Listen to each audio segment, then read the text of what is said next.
Welcome to another episode of Good Teams Win, Great Teams Cover. We're back with our Week 14 review episode of all things NFL.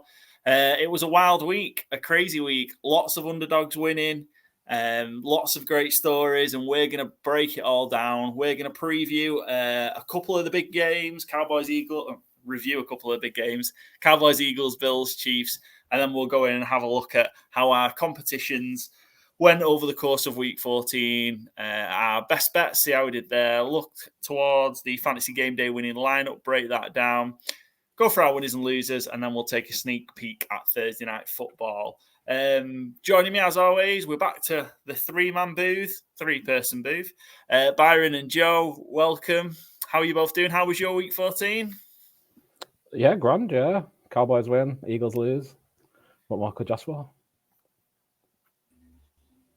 Yeah, I'm glad I'm back. It's good to see you all. Yeah, it was a great week. It feels like everyone's got a lot closer now with how the playoffs are looking. And yeah, I was happy with the Eagles losing, obviously, with 49ers becoming the one seed. So it all worked out, and it's just a weird NFL as normal going into, like 3 quarters through.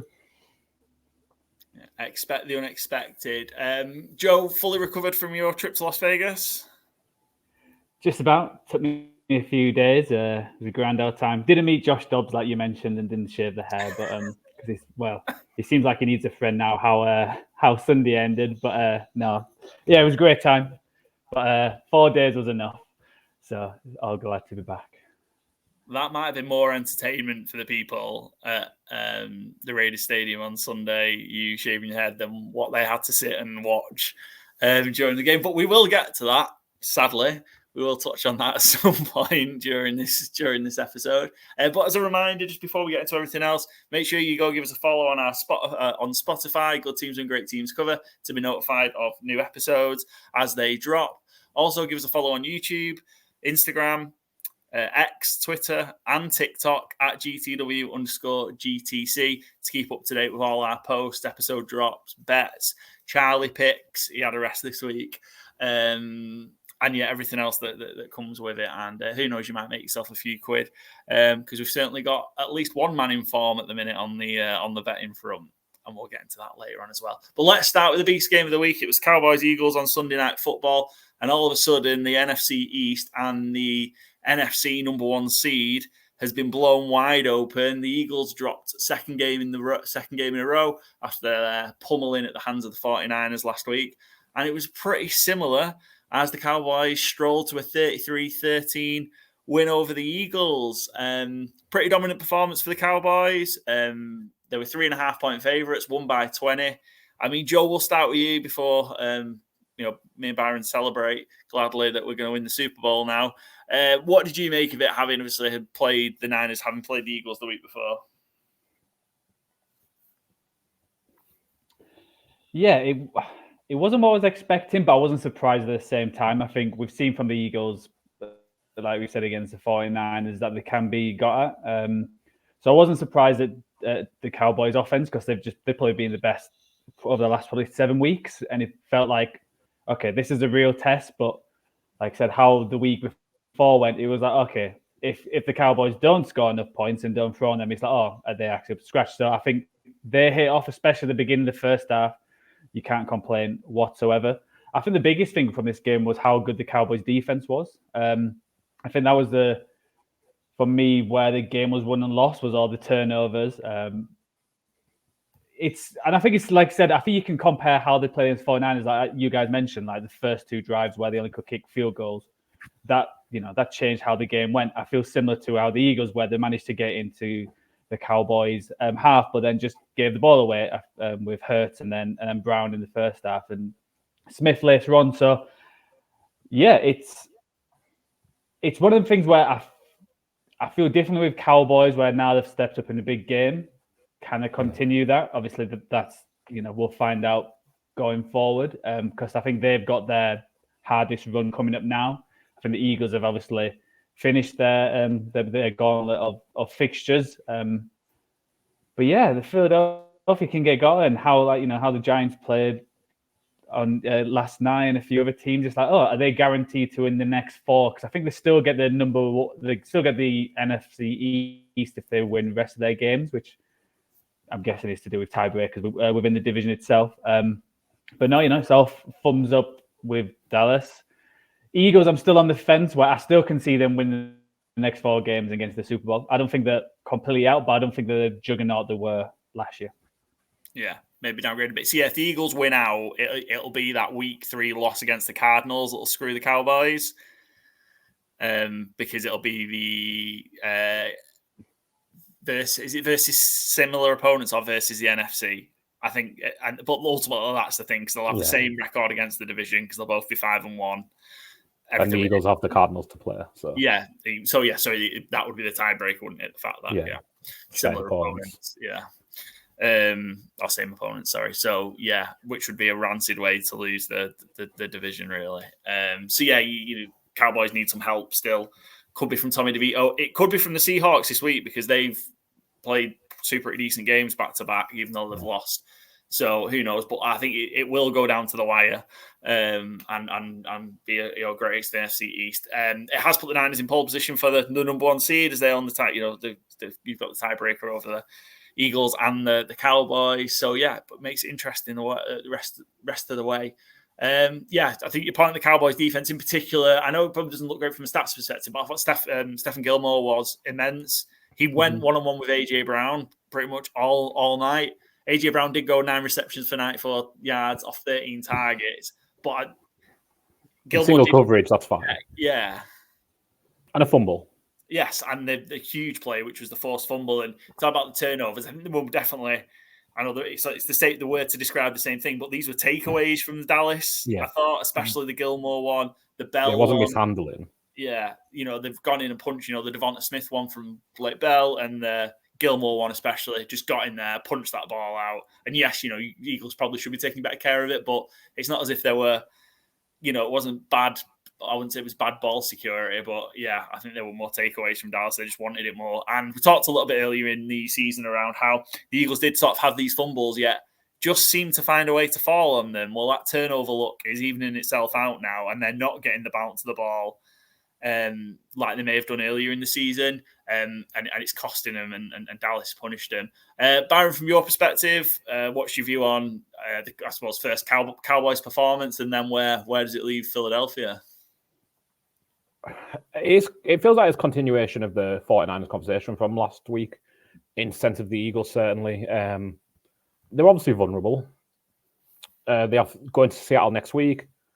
Wouldn't be stunned to see Seattle win that game if Philadelphia keep playing like they are. Wouldn't stun me if Philadelphia win as well. I expect them to be favourites for the game, certainly. And then it is a soft schedule going forward for them. They've got the Giants twice and the Cardinals. But if you've got to turn up for every NFL game, you can't just... nothing is a given. The Giants are playing proud and playing strong, and from how things were looking mid-season under Brian Daboll to how they're looking now, I don't know if there's a coach getting more out of less right now than Brian Daboll. And I don't want to say the opposite might be true of Nick Sirianni, because that might be a bit too harsh, but I think their losses of offensive coordinator are kind of showing themselves the longer the season goes. They seem to be a bit... Once they're getting a little bit of a rut, it feels like they struggle to get out of it and they struggle to make those halftime adjustments. We're talking about the turnovers being a big part of this game. Dallas won 33-13, and that includes a fumble touchdown for Philadelphia. In terms of what was done by the Philadelphia offense, it was 33-6. They are just struggling to really get going. And it feels like one of the big things is, and this is, a bit of a laboured analogy perhaps, but, in soccer, or football as we'll call it, when Alex Ferguson retired from Man United, it felt like that fear factor went. And it feels like once Philly have lost, to knock the Jets in a fluke game, but, they got the butt kicked by the Niners, they got dragged by Dallas. If I'm the Seahawks, I have no fear playing the Eagles in our own building on Sunday. Bring it on. Whereas I think if they beat the 49ers and beat Dallas, those teams are going to feel a lot different about Philadelphia coming into town. The Giants probably wouldn't be thinking, let's go fucking get them. Even if it is Tommy Cutler, he's probably going to have that attitude, whoever. But, I think that fear factor has been taken away from Philadelphia now. And I think they're shown to be mortal. The 49ers, clearly, I think, huge favourites for the 1 seed. I think their schedule, other than the Ravens, is pretty good going forward. Dallas' schedule is kind of the issue here. Even if Philly lose a game, for Dallas to go unbeaten the rest of the way is going to be tough. It's a Bills next week. It's a Dolphins a week after. It's the Lions a week after. And I know the Lions have had their own issues, but they're not a gimme. And then Washington, week 18, I would expect to be a gimme, I must be honest. Because Washington probably focus on draft picks at that point, if not already. But yeah, in terms of performance, sorry, I've been a bit long-winded there, but I don't think there's a negative to take from Dallas' performance. Brandon Aubrey is never going to get it, but put that man in the Rookie of the Year contention. What a baller of a rookie season. I would quite like him to miss soon. I was thinking the same thing actually on Sunday. Like, if you want to miss one now, when it doesn't matter, not a problem, Brandon. Maybe get rid of that commentator jinx before Jim Nantz ruins a playoff game. Yeah, and that would be more that it comes down that the one that he misses is a game, a chance to win a game, and you end up losing. And that'd be the first one he misses, or you have the Brett Maher meltdown that he had in the postseason. So I wouldn't mind him missing one. But nailed those at 59-yarder and a 60-yarder. Not to put the mockers on him now, but it just doesn't look like he's going to miss that 60-yarder. Look like it'd been good from 67, 68. Yeah, and I know. Moving on from that was such a balls kick, and there doesn't seem to be any doubt as well, like in the stadium, that he's going to miss. Which, again, wouldn't mind him getting one out of the way just because you don't want hubris, certainly. But it's such a great rookie kicking performance. But what I loved on Sunday, it was just how well the ball was spread by Dallas. We talked going into it how much Brandon Cooks has been a factor. He only had 2 catches, but it's just that downfield threat is so there. Michael Gallup had one of his better games of the season. I felt maybe not in volume, but big plays again. Jake Ferguson got 5 catches. CeeDee Lamb got another 6. It just felt like we'll take what you're giving us and we'll just keep doing that all game. Yeah, you have to defend. You have to defend everything, don't you, against the Cowboys at the minute? And fairly, even on the ground, a fairly even distribution between Pollard and Dowdle. Mm-hmm. They're in a real good spot at the minute. I think they need the test. I think it's good for the Cowboys that they've got the difficult run. We mentioned in our chat before, they're underdogs going to the Bills next week, which is wild, really, when you consider where the two teams were before this week. The Bills in a real tough spot in the media and from an on-the-field perspective as well. Really needing that win in Kansas to kind of, try and kickstart something. Buffalo, the Bills in Buffalo is tough. Still find it odd that the Cowboys are road underdogs, given where they are, and who knows? I say it might flip, but it's gone out even more from where it started. Yeah, 2.5, right? Yes, it went from 1.5 to 2.5. So I do find that one a little bit strange. But Bucky's no more than me, so usually, doing all right on the season. Just one last thing as well. I'm saying, 7 of the Eagles' points came from Jalen Carter fumble. 3 of their points came from a punter throwing the ball on 4th down. Yes. So really, their prime offense on drives that they done entirely themselves was 3 points worth. Not what you'd want as an Eagles fan. Yeah, not what you're wanting to see. Just think all around domination from Dallas, and they roll on. So I'll ask you both this question now. We are going to talk about the Niners later, but Dak VP or MV Purdy? I think Dak's doing probably about the same with slightly less. So I would say Dak, because he doesn't have Christian McCaffrey and he doesn't have Deebo Samuel and he doesn't have Kyle Shanahan.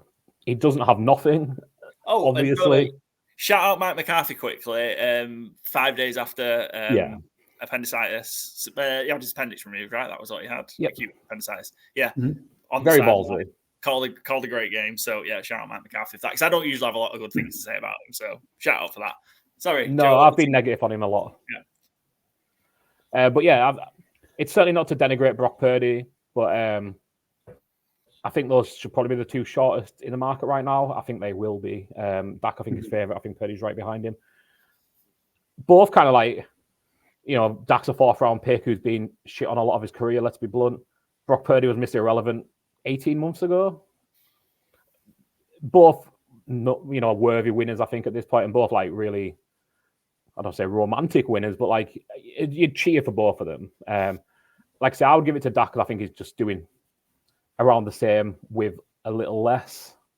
But I certainly wouldn't get upset if Brock Purdy pipped him to it, especially because the Niners probably going to win out and get that number 1 seed as well. Joe, for you, I was going to say MVP Purdy. It's tricky right now. I think the thing is, if Dallas wins out, I think Dak should do it just because of the schedule coming up. So if he beats the Bills, the Cowboys, the Lions, and obviously the Commanders, then I would say probably Dak deserves it. But if he loses one game, I think in the 49ers win out and get the number 1 seed and also have the head-to-head, because they would also beat the Ravens within that as well with Lamar also, like, they'll probably up there. So he could easily say, well, we've just beaten the Eagles, the Cowboys, and the Ravens. And I think he had a perfect passer in the first 2 games. So I think if Dak wins out, I think probably Dak deserves it. But I think it'll be close. And I think Purdy helped himself. I know we'll talk about the game later on, he did it slightly different last week where it was more bombs away. And because I think the narrative's a lot of this, it's all about the yak yards, it's all about the screens and stuff like that. But I think even the stats don't even show that anymore. So, I think it's tricky right now. But I think Dak will win if they win out and they'll win their division.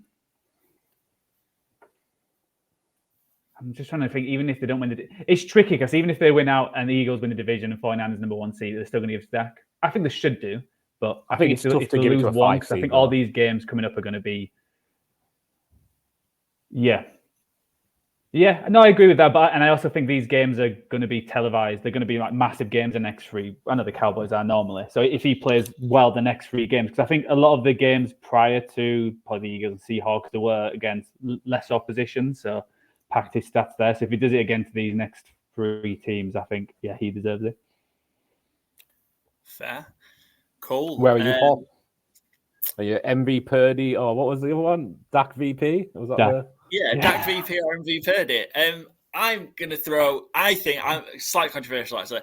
I think actually if Tyreek Hill gets to 2,000 yards, it should be Tyreek Hill. It's not going to be. Well, that was the question. It was the question. Out of the 2, I'd say Dak because I think he's probably played at a high level for longer, I think. And unless he has a meltdown these last few games, which I don't think is coming anymore. Maybe you could see it coming with Prescott before, but I just don't think it's coming. I think he's just fully got command of this offense now. So I expect it to continue. And I think it'll be Dak. I think though, if Tyreek gets 2,000 yards and doesn't get it, I think he's probably been robbed. Feels harsh, I know. We see quarterbacks playing at a high level all the time to do something that nobody's done, potentially nobody's done before in the NFL. I know he got the extra game and stuff, but I don't know. Feels like he's going to get there. I do wish that when they report on it, that they would show what Calvin Johnson's yards per game was, because I don't even know off the top of my head. And I just wish I knew how impressive Tyreek Hill was in comparison. I'm not saying the record doesn't count. Like, it does. The league moves forward. We evolve. I want to see the yards per game each time people talk about it, and I don't have it to hand now. Because I don't know, it just bugs me. It's like, it'll be the first to get 2,000. It's like, but what would Calvin Johnson have done if he played 17 games? Like, he shouldn't have the record. That isn't how it works. When the people like MNF do graphics about it, it's like, it wouldn't be that hard to just put like the yards per game on there, would it? Yeah, it's like, I think it's 123. And the Dolphins the Dolphins got the Jets, Cowboys, Ravens, Bills. So like 4 good well, maybe not the Bills, but 4 at the top. Yeah. With 5-10 defenses. So if he makes it to 2,000 against them ones, you're like, fair enough. Because they are probably like play. I'm not sure about the Bills, but the other 3 are definitely in the probably top 10 now at the minute. So it's and going into Baltimore, the other 3 are at home, but going into Baltimore as well, like probably not going to be pleasant conditions. Certainly don't have a dome. And he seems to get banged up every single game, Tyreek Hill. Like, he looked like he was wearing sneakers yesterday. I don't know what, he went out with an ankle injury, and then it looked like he was wearing just, low top sneakers. Obviously works for him. I'm certainly in no position to tell Tyreek Hill how to look after his body, but I think I'm done with seeing the Jordans on. They just look wrong on the NFL field. They belong on a basketball court. Like, stop wearing basketball shoes. Play football in no wonder you get him injuries all the time. Tyreek needs 458 to get to 2,000, and it's slightly less to beat the record. I think the record's 1,964. So It's 114 a game. Oh, was it 114? Why did he not play all 16 games, Calvin Johnson? No, I'm saying for the rest of the 4 games. Okay, sorry. 458 divided by 4. Yeah, 114 and a half. Yeah, so it can be done. Just imagine, one of those, he's capable. He's been top yard so far, 181 against the Giants, I think, wasn't it? It's the biggest game he's had. So, yeah, interesting. Right, let's move on to bonus MVP talk there. Let's go to the current reigning MVP. Great link there. Patrick Mahomes and the Chiefs dropped another game. That's 2 in a row. Is it 3 in a row? 2 in a row. 2 in a row after losing to the Packers on Sunday Night Football last week. Lost in Kansas at home to the Buffalo Bills, who might have found a bit of a spark to save their season as they won 20-17 at Arrowhead. But first question is, where does this rank in terms of the biggest tantrums in sporting history? Sporting history is high. Yeah. Where does it NFL rank? NFL, it's really high, though. But I'm thinking back to Didier Drogba, Erling Haaland recently for great tantrums. The Turkish president of whatever club that is. It's led to football being suspended. Pretty bad ones. But this was pathetic. Antonio Brown. Yeah. Yeah. But he was checking his stuff off. Tantrums with his own team. Yeah. That'd have been a sight. Taylor Swift's eyes would have been bulging out of her noggin. I don't have anything positive to say about it. I think it's pathetic. I hate this. You can blame referees for things, sure, but I think I even tweeted about this the other day. Like, I think we've kind of, and this was before this attacks in Turkey on the referee. I think my sports are Premier League and NFL primarily, and like, I just think it's gone too far. Like, referees make mistakes. So does every player on the field. The referees are there innocently calling games as they see best. Like, they do make mistakes that you think are kind of crazy when you're watching from home. They don't have an easy job. The review process, I'm sure, could help them more than it does. But they are just human beings trying to call a game that we all love the best they can. There's no conspiracies. There's no rigging of games. If you think that, just don't watch it because it's not for you. And just to be clear, in this situation, the referee's got this right. Absolutely. Tony's offside. It's you are or you're not. Yeah. And if this was the other way around and a Bills defender, maybe on the opposite side of the play that doesn't get involved, is offside and it doesn't get called. Yep. Mahomes and the Chiefs are screaming. We'll be screaming about that. Yeah, of course they would. Can't be both ways. Their issue seems to be. Have you seen? The offensive offside isn't called hugely often, but on wide receivers. But they're not normally that egregiously offside. It's normally a technical penalty where they're slightly off, and the refs just don't call it because it's a very technical penalty. In this instance, it is nearly in the fucking defensive backfield. He doesn't check with the official, which was initially reported as he did. He didn't. Andy Reid confirmed that yesterday. He didn't check. I'd love to see Reid and Mahomes essentially come out and apologize because they've been misinformed by Tony because I think I would be pissed, to be fair, if I was one of them and I thought my receiver had checked and he hadn't. Or like if my receiver had been told he was fine and then they called him offside, I would be pissed. That happened to Washington the end of last year. I don't know if anyone remembers against the Giants. Washington, I think, were down 8 with like seconds remaining. Terry McLaurin checked if he was onside. The ref gave him a thumbs up. He gave the ref a thumbs up. Player went ahead. Ryan Robinson got a touchdown and got called back because McLaurin was offside. I would be pissed because you've just been told you're fine and then you've been called offside. That's annoying. Kadarius Toney didn't check. And again, if Mahomes has been told that he checked and Andy Reid has been told that he checked, then Kadarius Toney's lied to you. And I mean, I don't want to be overdramatic. Is Kadarius Toney that good of a punt returner that you need him on your team? I mean, there's nothing that he can do right at the minute, I think, and that's been the case all the way from week one. Yeah, the Lions game he threw away literally with his butter mitts. Yeah, Joe. Sorry, there's a bit of a lag, so apologies. Joe, fire away. No, just saying. I don't know if you've seen the Dan Oleski's. He did a review, and I think during the game he was offside list about 7 or 8 times during this. So I think it's just the frustration. I think he should have been flagged. It's just I'm guessing it's a frustration that play happened afterwards. Because if Mahomes just threw it and Kelsey just dropped it, there'd not be an issue. It's because what happened, and then everyone's like, "Well, they can't ruin the game. You're spoiling it for fans." But it's like, well, that referee has no idea that Kelsey's going to catch it. And laterally, he has no idea. And they play on because on the opposite side, when the defender's offside, it gives the offense a free shot down the field. So you can't have it one way and not the other. So I'm guessing it's just frustration that it wasn't consistently called throughout the game. But then it's just it should just be onside all the game. And it's one of the things what kind of football do we want to watch eventually? Do we want to where we're literally stopping after every single play for the video referees to check that everything's correct, that everyone's lined onside, everyone's no pass? Because I think that's what I don't understand with fans. They didn't call it for this and this. It's well, do you want them just not to call them for anything, or do you want them to review every single play to make sure it's right? And when it's ticky tacky, there's usually no way to know what's right and wrong. So I think it's just crazy. But I know Mahomes, he did do an interview, and I think he has apologized about what happened with Josh Allen and a few other things. So, fair play to him for apologizing. I think he was a bit crazy for going that nuts and it felt like he wasn't complaining that it wasn't a foul, that they just called it, which I thought was a weird place to stand. It's well, do you just want him not to call it just because it's you guys, basically? And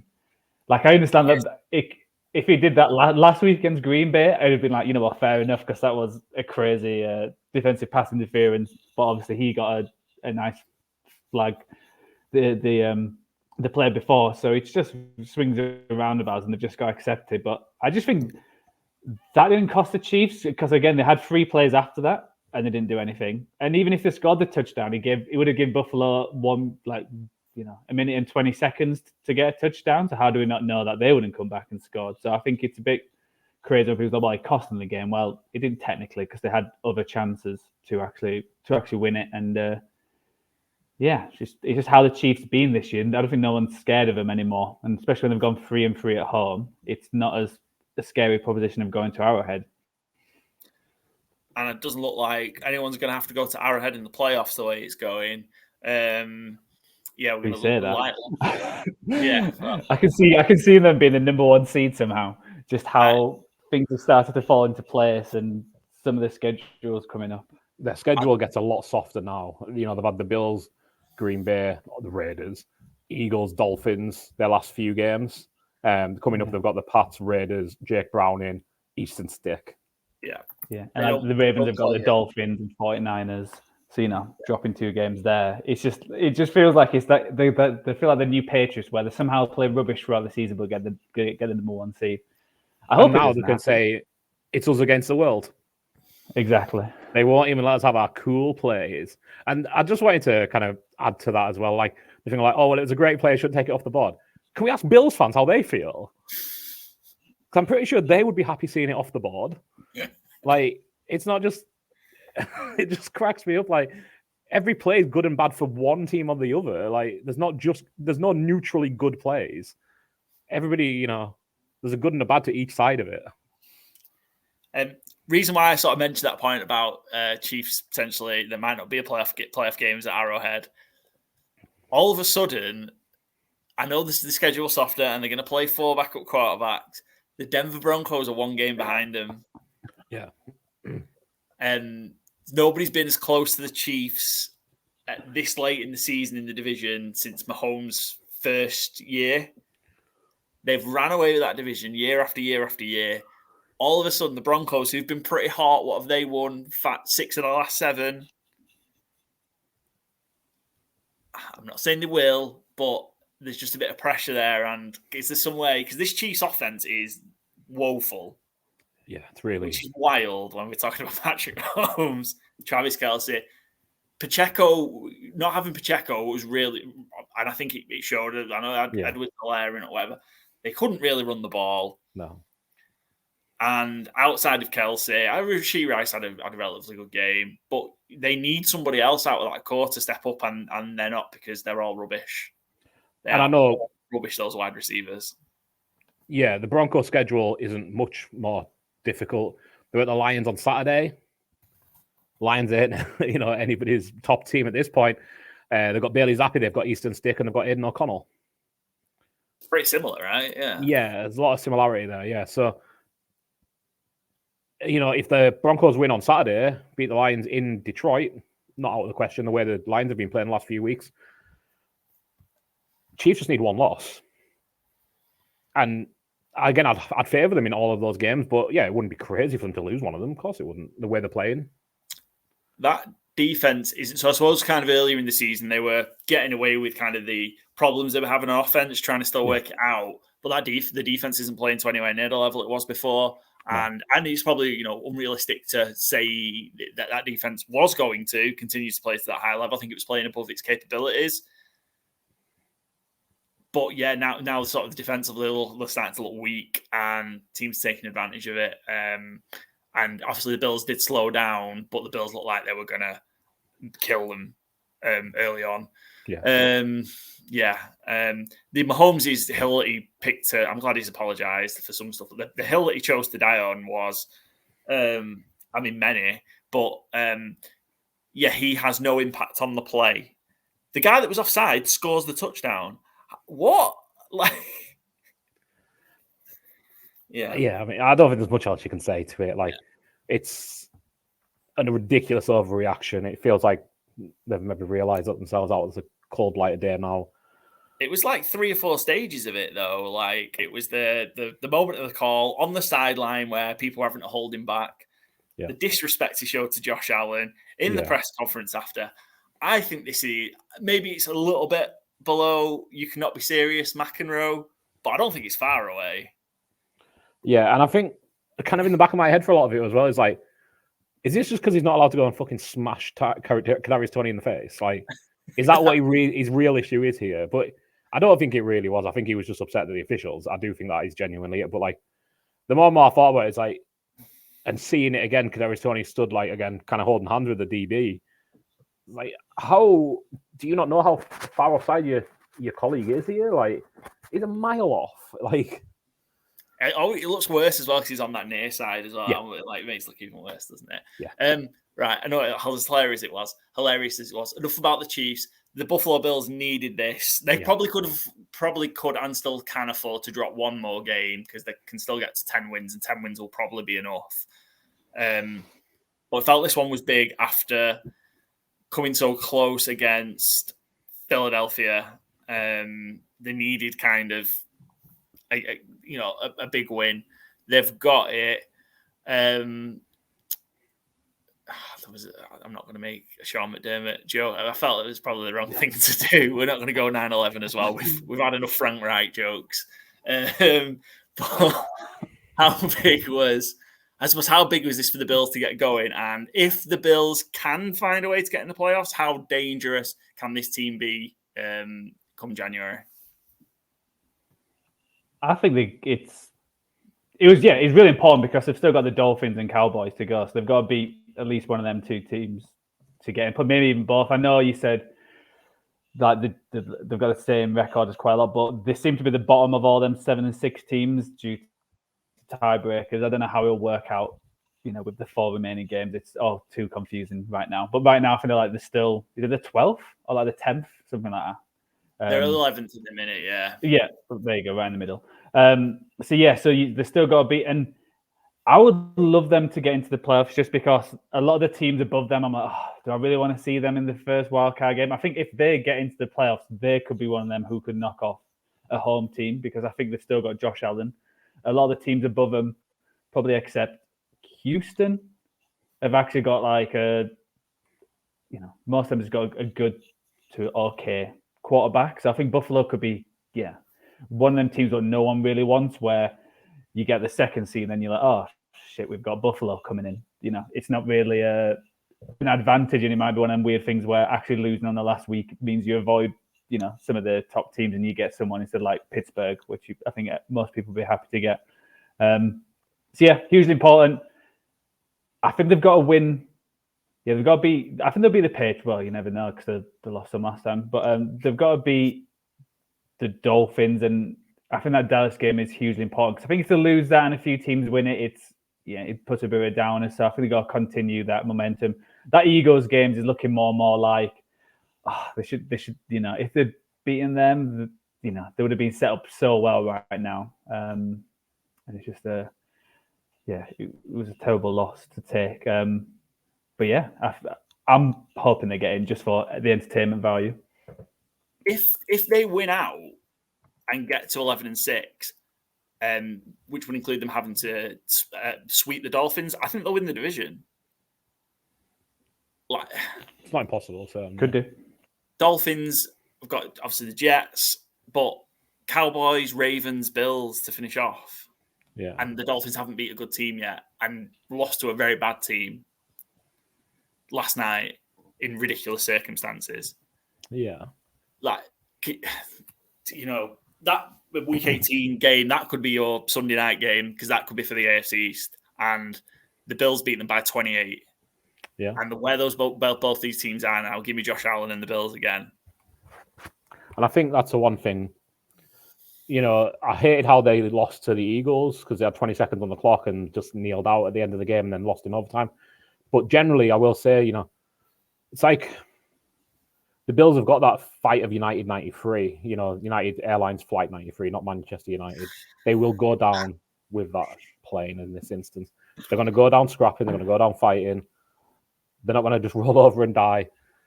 And they've shown that this week against the Chiefs. So I wouldn't rule them out. I think if they get into the playoffs, like Joe says, who would you rather play? Mitchell Trubisky, Joe Flacco, Gardner Minshew, Davis Mills, Jake Browning, or Josh Allen?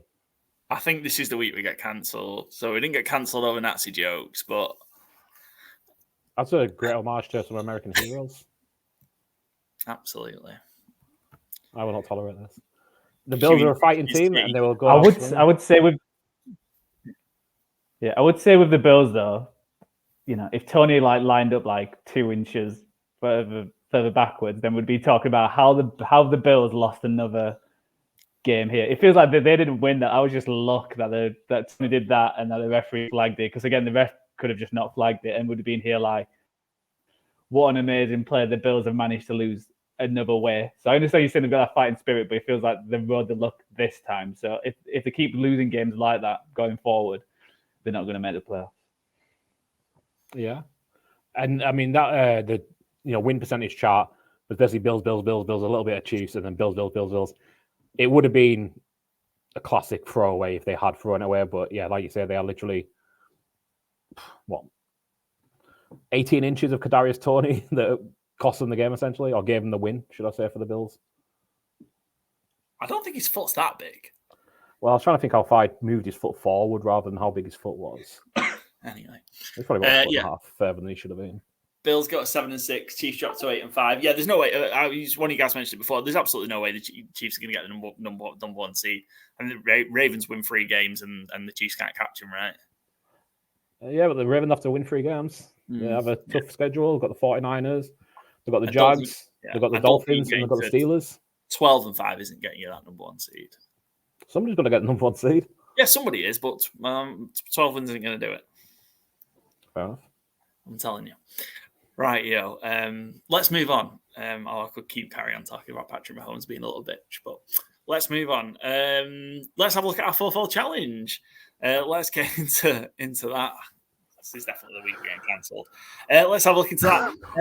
Pretty poor week all around, wasn't it? Really. Yeah. It was 2-1 with me. Am I with the winner at 2-1-1 this week? I am. Yeah. Yeah, I think so. Yeah. Get the open top bus out. Victory.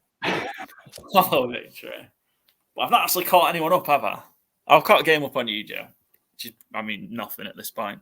Yeah, rough week with the FourFold.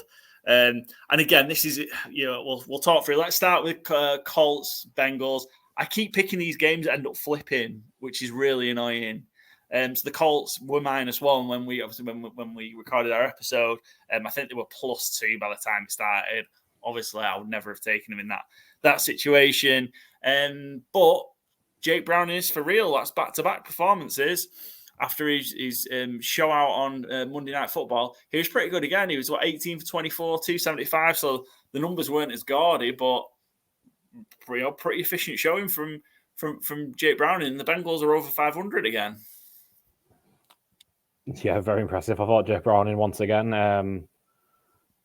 Very surprising, but good coach. Get you that far, I guess. Great play. Chase Brown had that huge receiving touchdown, which kind of came out of nowhere. No Bengals player had more than 3 receptions. Yeah, which I just kind of love. Yeah, like spread that ball around. Fair enough. You've got T. Higgins, you've got Jamar Chase, who probably want 10 targets a game, but you score 34 points, and no one's going to be complaining. Yeah, pretty good. Pretty run for the Bengals, and they've got a tough. I think they've got a tough schedule to finish off, but it's not out the realms of possibility. They could sneak in. Could they win 3 games and find a way in? Again, they've got Nick Mullins, Trubisky, Mahomes, who's never going to win another game apparently, and then Joe Flacco. Flacco on the Browns. Yeah, I mean they could. Yeah, could they? Yeah, but yeah, certainly much. I think Bengals are in. Then 3 weeks ago, when Joe Burrow went down, 3-4 weeks ago, is it? They're in a much better place. And yeah, I think probably what's helped as well. Mixon's exploded. Mixon's kind of come alive all of a sudden, which is helping them on the ground. And yeah, playing for what happened with the Colts here, because it felt like the Colts had some real momentum. Win here, given especially what else happens in Week 14. Win here is huge for the Colts. Yeah, you could probably almost put them in. They'd be level with a charge with the Jags. I think they split the series with the Jags. Is that right? Or do they need to play them again? Anyway, they'd be level with the Jags with 4 games to go. You could say, well, at worst, they'll get a wild card spot now. Then all of a sudden, they've taken this key loss to the Bengals. And, I mean, they're still in the mix, but this wasn't great from the Colts. No, it just felt like the offense just kept stalling. Defense, I'm not going to say they had a perfect game. They had a pick 6, which got half of the points of the team. Michael Pittman had a good game. Nearly 100 yards again on 8 catches. But I think what was the biggest glaring, issue were, Zach Moss again. I'm not going to say he got a huge volume, but he had 13 carries and under 30 yards. He just, from being at the start of the season where he looked like so fresh and really like one of the better pure running backs in the NFL, he really looks like Zach Moss again now. If they had Jonathan Taylor, I think I'm not going to say they would have won this game because that's it's a lot, but I think they'd look a lot better. Certainly, they'd have more variance to the rushing attack. Just night and day in terms of quality of running back. I don't think there was too much else wrong with what they were doing. It just felt like drives just kept stalling, and Bengals had the foot to the ground. Yeah, I had the Bengals to win this game more just because I didn't think Colts were an 8-5 kind of team.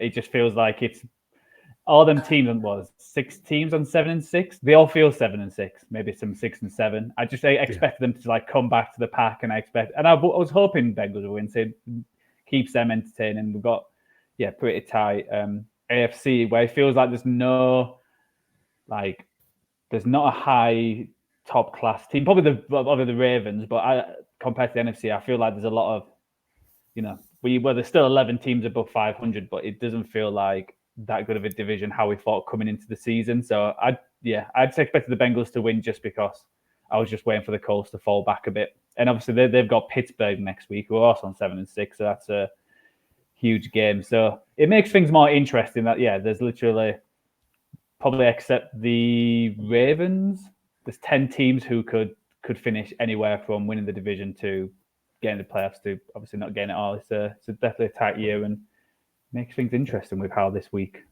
ended. Yeah, I think we certainly probably, me more than most, but certainly in our preseason, previews we'd had, I'll say that there'd be a few juggernauts coming out of the AFC, and it just doesn't seem to be the case. The juggernauts are in the NFC, I think. I think we're down to 2 in the Niners and Cowboys, possibly still the Eagles. So, yeah, I don't know. I think the Colts, probably cultural why this was so close. The Jags had swept the Colts, so they really needed this one. And then hope that the Jags would drop another one, which, again, the Jags didn't look good, and we'll get to that shortly. But, yeah, it's tough because, I think this could be a tiebreaker that comes back and bites the Colts. Yeah. The Steelers can be, Steelers is going to be huge for a tiebreaker game, and so is that Texans one. So not out of it by any stretch of the imagination. Still not out of the division race because, again, Jacksonville looked so bad. Yeah, but it just felt like this. You got the opportunity. I know it's on the road in Cincinnati, but you're not playing Joe Burrow. You've got the chance to go win that game. Yeah, I do think, again, for the season, certainly, like just saying, they're not an 8-5 team. Remember where the Colts were a year ago, and their franchise-saving quarterback has missed basically the entire season. I still think it's a great job by Shane Steichen, even though it might fall a bit short of the playoffs. I think it's still much to be celebrated. And I did just, obviously, not every division winner is born equal, etc. Just about the spread of wins in the AFC. 11 teams would currently be 11 AFC teams would be winning the NFC South right now, which seems impossible. But and another 3 teams would be a game back. Yeah. So basically, unless you're the Titans or the Jets, I think. Sorry, 4 teams. It's just the Patriots now. Just the Pats, yeah. So the Patriots are the only team who wouldn't be a game out of first in the NFC South or better. Yeah, but if you have to choose between the 2 teams who you would want in the playoffs, just for entertainment style, it would definitely be the Bengals, I feel, because they've got more championship players, high quality, like individuals. While I think the Colts are playing more. Could be are they better rounded team?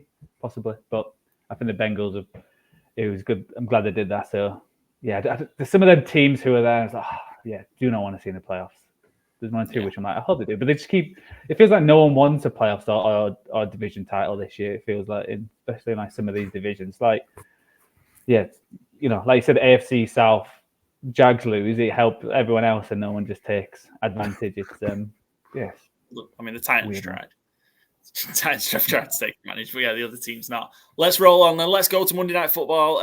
Byron, you had the Packers as 6.5 point favorites against the New York Giants. Tommy DeVito wins his 3rd game in a row for the New York Football Giants. What a story this kid is. This story just gets better every week with Tommy DeVito. Joe's got the background there, if you're listening on Spotify and not watching, of Tommy DeVito's agent, who, I mean, that's a fancy dress costume, right? Yeah, that's the fancy dress costume. That's Halloween.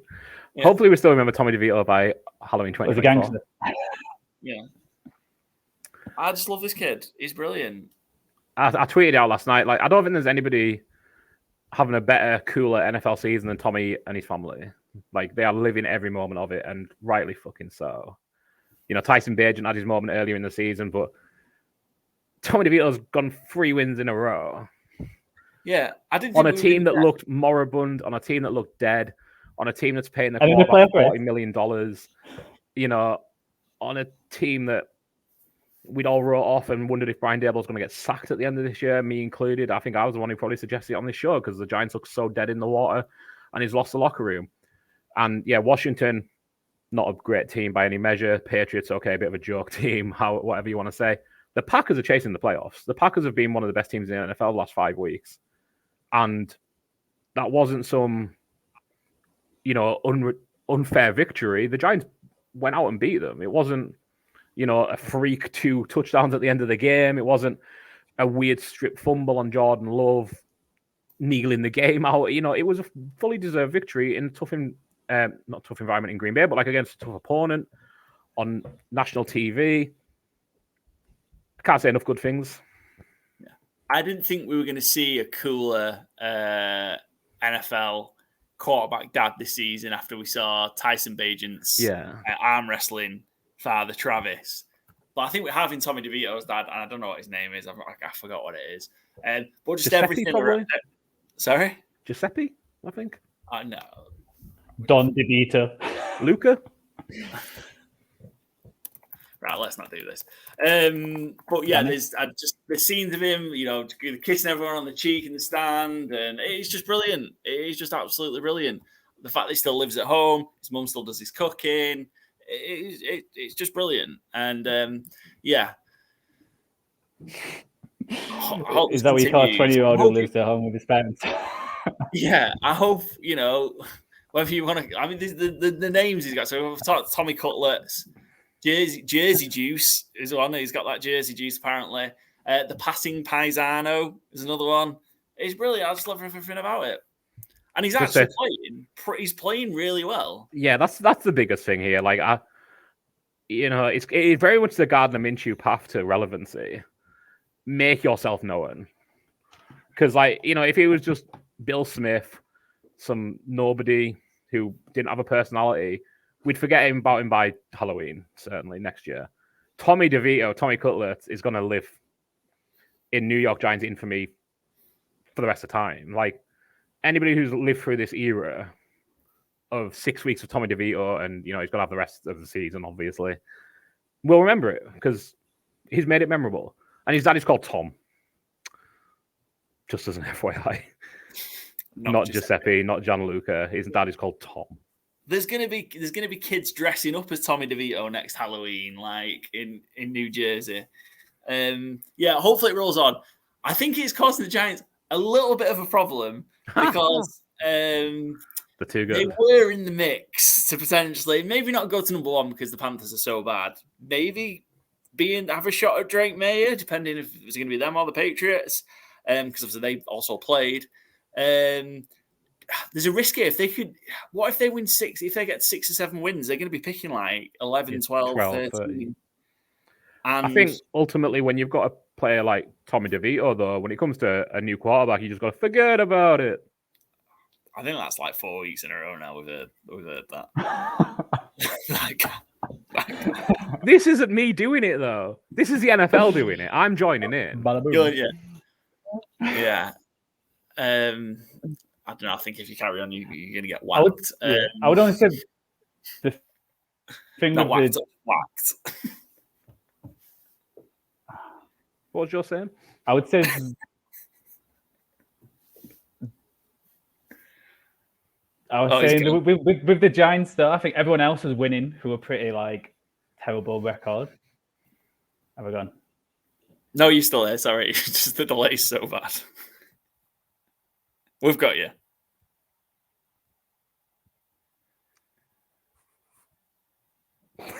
This is great podcasting. Yeah, we've got you. Cool.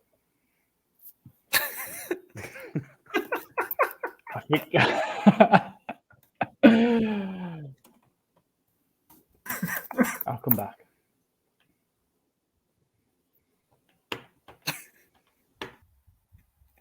He's just gone. But yeah, I mean, the Giants are currently set to pick 8th in the draft anyway. And, they're now, the Panthers obviously have 1 win. In New England, Arizona have 3 wins. And then you've got Washington on 4. And then it's a big old muddle at 5. Chicago, Vegas, Jets, Giants, Tennessee, Chargers. So at best, realistically, I think you're picking 5. At best. And that's probably not enough to get the quarterback 2, is it? It's not. I think they could be on Jaden Daniels' watch. I also think they could be in trade for Justin Fields' mix as well. If they wanted to do something a little less risky, because I don't think Fields is costing you what he might have done if you'd tried this offseason, for example. I think a second might be good enough to get Fields. I find it really tough to speculate, I must be honest. The more, because I think about it, I don't want to say every day, but sports take up a lot of my time thinking. They do. I think if there's one team interested, it's probably a second. If there's 2 teams interested, God knows what it could be. I think that's kind of where it boils down to, because Sam Darnold went for a second plus, I believe, when he went to the Panthers. Sam Bradford went for a first way into his career when he wasn't anything. Yeah. I think if there's only one team interested, though, I think you're going to struggle to get a first. You just need a second team. If just Field keeps playing like he does, I think a first round seems reasonable. but it's it's hard to forget all the negative tape as well. I just think see what comes of Justin Fields and how Chicago want to manage it, because it's one thing passing up Bryce Young, it's another thing passing up Caleb Williams. Yeah. Let's just quick touch in on the Packers. I suppose kind of how they went about losing this game is sort of, for me, from my perspective, was this, we talked about how young this team is. Yeah. But this was young players making inexperienced errors. Don't worry, Joe, we've got your back. It's okay.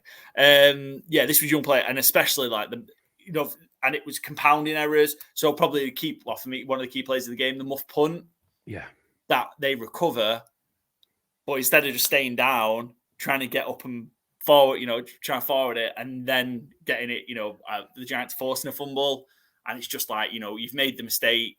Don't compound it. You've rectified it. You've got the ball back, and then So I think it was just things like that had really just made it difficult for the Packers to get out of their own way in this one. And I guess that there's we've seen that earlier in the season maybe at times, but I think while these players are still relatively inexperienced, the stuff like that might happen, but it's costing you games in a push for the playoffs.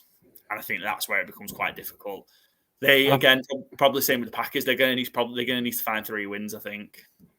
Yeah, it seems like I say this about every team at this point. Like, the schedules are so tough right now.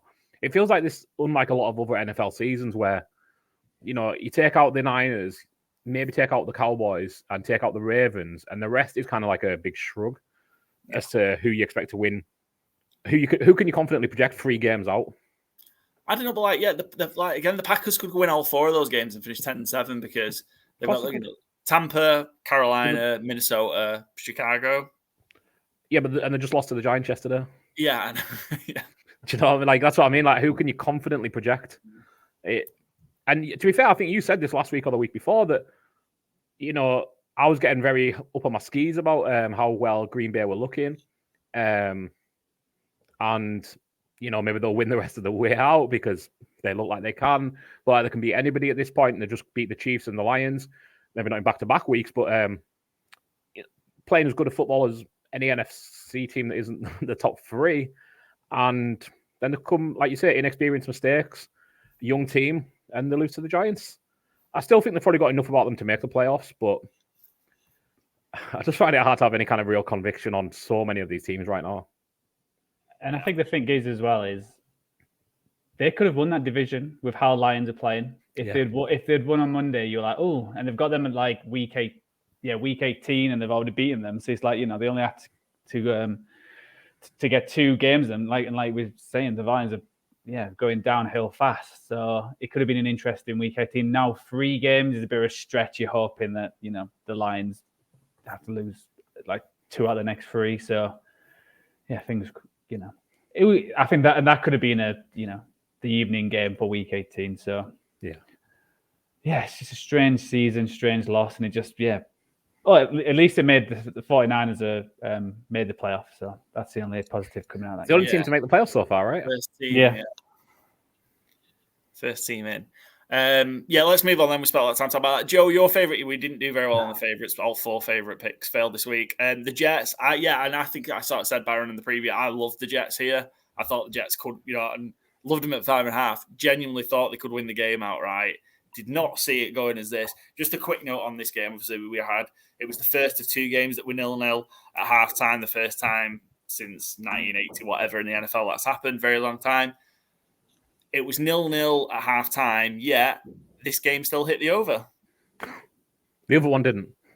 Yeah, the other one definitely didn't. But ridiculous. Yeah, I think it was 33.5 and 36 points in the second half. How did we go from no points to 36 points? What did they give Zach Wilson at halftime? It's like Space Jam. It was the special special water. It was Aaron Rodgers in Zach Wilson's body.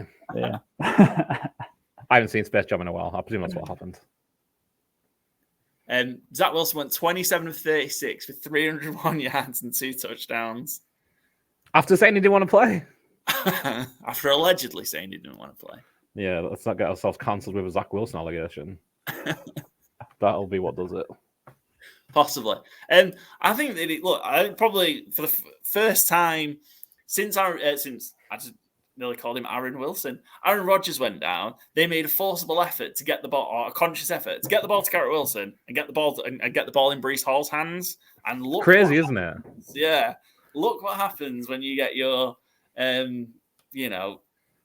superstars involved. And yeah, between targets and carries, he had 34 between them. Yeah. And it took until week 14 for them to figure this out. And Nathaniel Hackett's not a quick learner, but he gets there. Now, what a performance for the Jets, though, and so overdue, obviously. I don't know, is it enough to start, save Robert Saleh's dignity and job? Look what I can finally do. Well, no, I think it's been such a farce that no, he will, because he's got there. And Rodgers was injured, pass. But I think they should get rid of him. But then you're just causing a mess with Rodgers and everything else. So, I am curious if they beat the Dolphins next week, then it'll be Christmas Eve, where Rodgers said he'll be back for Christmas Eve. Yeah. So I think if they beat the Dolphins and they go 6-8, mm-hmm.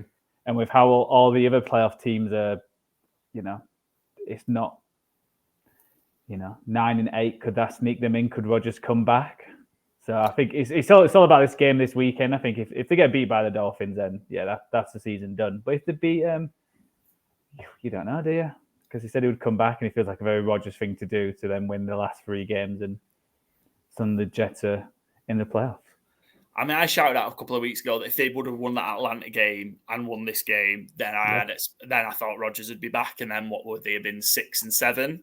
Mm-hmm. And then, I would have fully expected to see Rodgers back. But I think that Atlanta one killed them. 13-8, they could have won that game. Probably should have won that game. On the Salah point, I think just the circus that it's been. And, probably the moment where I thought he's in big trouble was allowing that Tim Ball to throw a Hail Mary pass on Black Friday. At halftime, if at the end of the game, no problem. Yeah. At halftime, when you are in, it was a 1-score game. Yeah. I dare even say just playing Tim Boyle. Tim Boyle, we're laughing, but Tim Boyle isn't an NFL quarterback. It's Travis Simeon. It just. I'm sure you said that about DeVito though. And look how it turned out. Yeah, I was wrong. I wasn't wrong about this one. Boyle mine's coming back. Simeon before though. We've not seen we've seen the other two before. We know what they can do. The fact that they've gone from Aaron Rodgers to Zach Wilson to Tim Boyle to Trevor Simeon to Tim Boyle to Zach Wilson. Maybe to Aaron Rodgers. Possibly. Super Bowl here they come. And I feel, no one to, we celebrate the Jets' big win. Is that maybe the end of the Texans if CJ Stroud can't go next week and Nico Collins went out. Tank Dell's obviously done for the season. Is that the end of the Texans as a playoff team? I think that's the end of the Texans' fun. And it has been fun because they've been great. Yeah. I think all the wins have been really close games. They've not blown out a team after. They've all been really, really close games. I don't think you can afford to lose Dell, Collins. I think it's Stroud, because that Titans one's what is huge and one, I won't say must win because they're playing them twice, but, you're looking at, again, I think they need 3 or 4 to get to 3 or 4 to get to the playoffs. And if you're missing Stroud for that one, he's in the protocol, isn't he? So that would suggest he won't play. Yeah. It was a bad looking injury as well, wasn't it? Yeah. I would say they have got the Colts and Browns though, the other 2 games. So it's the teams around them. So they should have their own destiny in their own hands. But I think it showed that they definitely feel like a dome kind of team or nice weather kind of team. Yeah. It doesn't look like they were big fans of playing in New York when it was heavy rain. So, because I was thinking if they couldn't make the playoffs, could they make some noise? But I can't see them going away to a team from the northern states. So, and after the Tennessee game, they are on. It is all dome games. We've got 2 home games, and then at Indianapolis, which nice dome, but we'll see. It kind of, to me, it felt like that was kind of the end of the Texans season. Hopefully, I'm wrong because it's been really fun to watch. Yeah, that has been. It has been good, and we know there is a superstar there in CJ Stroud and some others. But yeah, it just feels like that was a good punch again. Opportunity to take advantage of. What happened with Jacksonville? Didn't. Lions. Lions are in huge trouble. We've been saying it for weeks, but I don't know if I can emphasize it anymore. They are in huge trouble. This is now a bad This right now is a bad football team.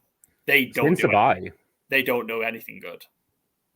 Yeah, since the bye in week 9, they beat the Chargers by 3 points, just beat the Bears by 5 points. Lost to the Packers on Thanksgiving, squeaked by the Saints despite having a 21-0 lead by 5 points, and then they've come in and got the doors blown off by Chicago this week by 15 points. And the 5-point favorites, right, against the Broncos in Detroit on this weekend. Already backed the Broncos +5 because I think that's not many competent teams have backed the Lions 5-point favorites after, like I said, that's all since the bye. So I don't know what Dan Campbell did in the bye because the defenses fell apart. The offense, Jared Goff looks suboptimal, to be polite.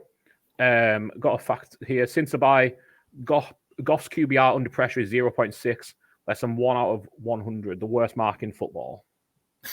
And it shows. It doesn't look misleading.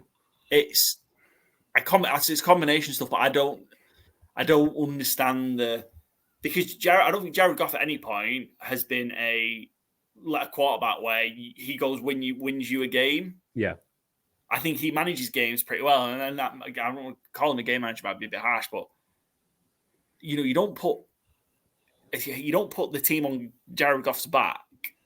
Look at what the Rams did to get to that Super Bowl. Look at when the Lions have been playing well. What have they had? An effective running game. The Lions are just choosing not to run the ball. Yeah, it's ludicrous. Yeah, it is ludicrous. You can take Dan Campbell out. Coach of the Year is gone. Coach of the Year market. I had a tweet about it yesterday, but I think the Coach of the Year market is. Who do you pick right now for Coach of the Year? I don't know, but he can't be the favourite anymore. He is favourite. Oh, that's just ludicrous. If you're betting on Dan Campbell at +200 to be Coach of the Year, please just Venmo me the money and save yourself the bother. I would bet fair and lay. I'll take all those bets and I'll pay him out. Yeah, but that market, everyone lost this weekend. Dan Campbell's 200, D'Amico Ryan's 300, Mike McDaniel 450, Shane Steichen 750, Sean Payton 950. I mean, the two that the playoffs. Yeah, and if they win that division, 950 is a smash. The two I like, sorry, we kind of got distracted here with the game, but I want to talk about the Dan Campbell Coach of the Year thing as well, so I'm glad you brought it up. But Kevin O'Connell for 30-1. If the Vikings make the playoffs with all they've had going through this season, I think that's a great bet. Sean McVay 40-1 if they make the playoffs again, coming off last year. Great coaching job this season. Yeah, it's 40-1, and a very YOLO one that I haven't even bet on. Truthfully, I've seen it, and the Bears aren't out of the playoff run. Aren't out of the playoff window. Sorry, Matt Eberflus is 75-1. If he can drag that Bears team into the playoffs somehow, I don't think that's a terrible bet. I do like. Joe's just looked at you like you've lost your goddamn mind. And I understand they've come from behind, but we can't just say, "Oh, well, the first 9 games just don't matter," because they were an absolute shit show, and it was one of the worst head coaches. So you've got to take the full season into account. You can't just take. You've got to, but the voters don't.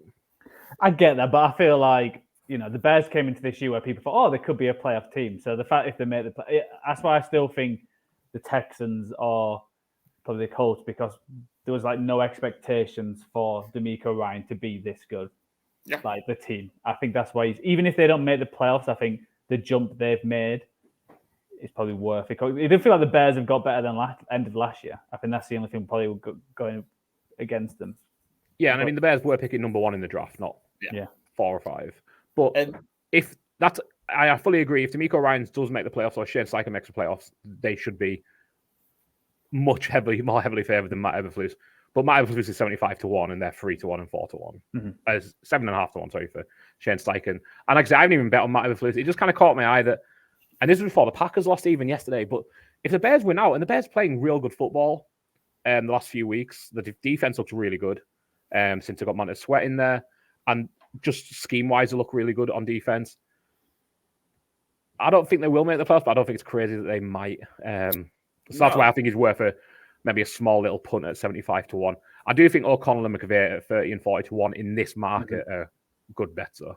Yeah, and maybe we'll touch on McVay when we talk about the Rams Ravens. And the Lions, I think I've just got confused. Just to go back to Detroit, the Lions are confused about what type of football team they are, and they need to go back to that identity that Dan Campbell talked about at the start of last year, or whatever year. Is this second year or third year? I forget. Third year. The start of his foot around, we're going to build the trenches, we're going to bite your kneecaps, all that jazz. They need to get back to that. They're getting too fancy. Do you know what oddly they're reminding me of? Remember all those years, again, to go back to soccer, football, all those years that Wenger was successful at Arsenal with like a real physical style of football, with great play and a mixture of those great players, but, stout defense. Sol Campbell, Vieira, Petit, midfield, Gilberto Silva. Yeah, and then he just completely kind of pivoted away from that and went for all the smaller technical players who just got bullied all the time. Yep. That feels like what's happening to the Detroit Lions, but over the course of a season. They're just going away from the type of football that I just don't understand it. I think it just goes back to running the ball, get the ball to your players that can make the difference, run Montgomery 15 to 20 times, get Gibbs 15 touches, get Amon-Ra St. Brown 12 to 15 targets a game again, and do it the right way. Run the ball, use play action. That defense needs some help, and that offense isn't giving it at the minute. It's bizarre. I don't think they're going to win a playoff. Obviously, they're going to win that division. I think they're going to get beat. I don't think they're going to win a playoff game, which would be awful way to end the season, given how we started. And I think it's just like thrown, like there was some schedules like, oh, they've got the Lions on, like they've still got the Lions to play now. And now it's just like, oh, they've just got the Lions. Yeah. So it's like from like 4 or 5 weeks ago, you would have been like, wow, that's a really tough schedule coming up when the Lions. We talk about the Cowboys one. Now you're like, well, the Cowboys should beat the Lions. If they don't beat the Lions, then they're not a serious contender. So yeah, they feel like they've gone. Yeah, they've lost something.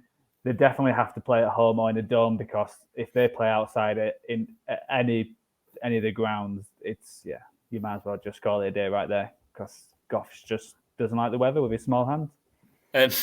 Like if the Lions came, obviously they come to Dallas in week 17, so it's still a couple of weeks away yet. But if that Lions team comes in the States coming now, the Lions are going to walk away with getting beat by 40 points, like the Giants did, like the Patriots did, like the Jets did in Dallas, because they're just not very good at the minute. They need to figure it out. They need to figure it out quickly. I think the Broncos for them is a real bad game coming up. And they just look at the Packers lost, because like I said, now it's 3 games difference. But still, when you think, well, that's the Cowboys, Broncos, and then if the Packers beat them, but then the Packers would have to win out. Yeah, they're going to lose the Vikings twice. Yeah. Oh, they got Vikings twice to play the Packers. Twice. Oh yeah, they did play this season. Yeah, but yeah, if they lose the Vikings, so the Vikings could get the 30-1 Kevin O'Connell. There you go, to win the division. Right. Let's talk about. Oh, go on, sorry, Byron. I just want one last thing about, like, they're not getting the rushing attack going, but one of the things I just cannot figure out with, Ben Johnson's such a highly touted OC, and he's done great over his years in Detroit. Do you know how many games Jameson Williams has had more than 2 touches in? He's had 15 games in his NFL career now. 0. It's 4. 0, correct, Joe. Yeah. He has yet to touch the ball more than 2 times in an NFL game. It's not good enough. It's ridiculous. Like, Khalif Raymond is fun, sure. I love him as much as the next guy. Scheme some fucking touches for Jameson Williams, the fastest player on your team. It doesn't seem that complicated. That's my last point on Detroit. How have we been missing the under on Jameson Williams props? Because they're probably at 0.25. I don't know. I find it absolutely staggering. Like, you drafted this guy 12th. You traded up to do so. And you can't find him more than 2 touches in his career. And he hasn't been perfect. But he's explosive. Like the Marvin Mims of the Lions. Turnovers killing the Lions as well. In that run, you've talked about those rough games that they've had. I think it's 5 picks, 3 fumbles. There's 8 turnovers from Jared Goff alone. Just not in a good place at all. Let's move on. Let's talk about the game that we don't really want to talk about. Underdog. So me and Joe had it as the underdog. Byron, it was your over. The Minnesota Vikings 3, Las Vegas Raiders 0. Might be the worst over this year, possibly. Like I wasn't even going to say over, just worst pick of the year. Yeah. How can it be worse? It was 40.5 and it was 3. I don't know if there was like a higher over, like the line was higher and it got to 10 points, but yeah, it's going to be something. I guess Brendan also had the over. There you go. My man. 2 years on it. Brendan, who's a big Raiders fan, said it was going to be a real fun game. Points everywhere. Justin Jefferson back. Vikings could score quick. I've got it written down. I wrote down the breakdown of the game somewhere. I think it's 16 punts, 8 3-and-outs, a missed field goal. Feels like you're doing the 12 days of Christmas. Yeah. Let's not stick on this game for too much. We have now got into sad Josh Dobbs territory, haven't we? We had kind of frisky and fun Josh Dobbs. We had hero Josh Dobbs. We now have had sad Josh Dobbs. Yeah, he knows from the astronaut to the pastronaut to the past upstronaut, because it's now Nick Mullins named as starter for this week. Yeah, officially. He knows too much. Don't let him train. Don't let him practice. Just let him free. Keep training him. Yeah, train him around the league. Don't let him be an astronaut midweek. Don't let him. And it's easy to laugh, but Ryan Fitzpatrick again never settled. Harvard genius. These guys, football's too small for them.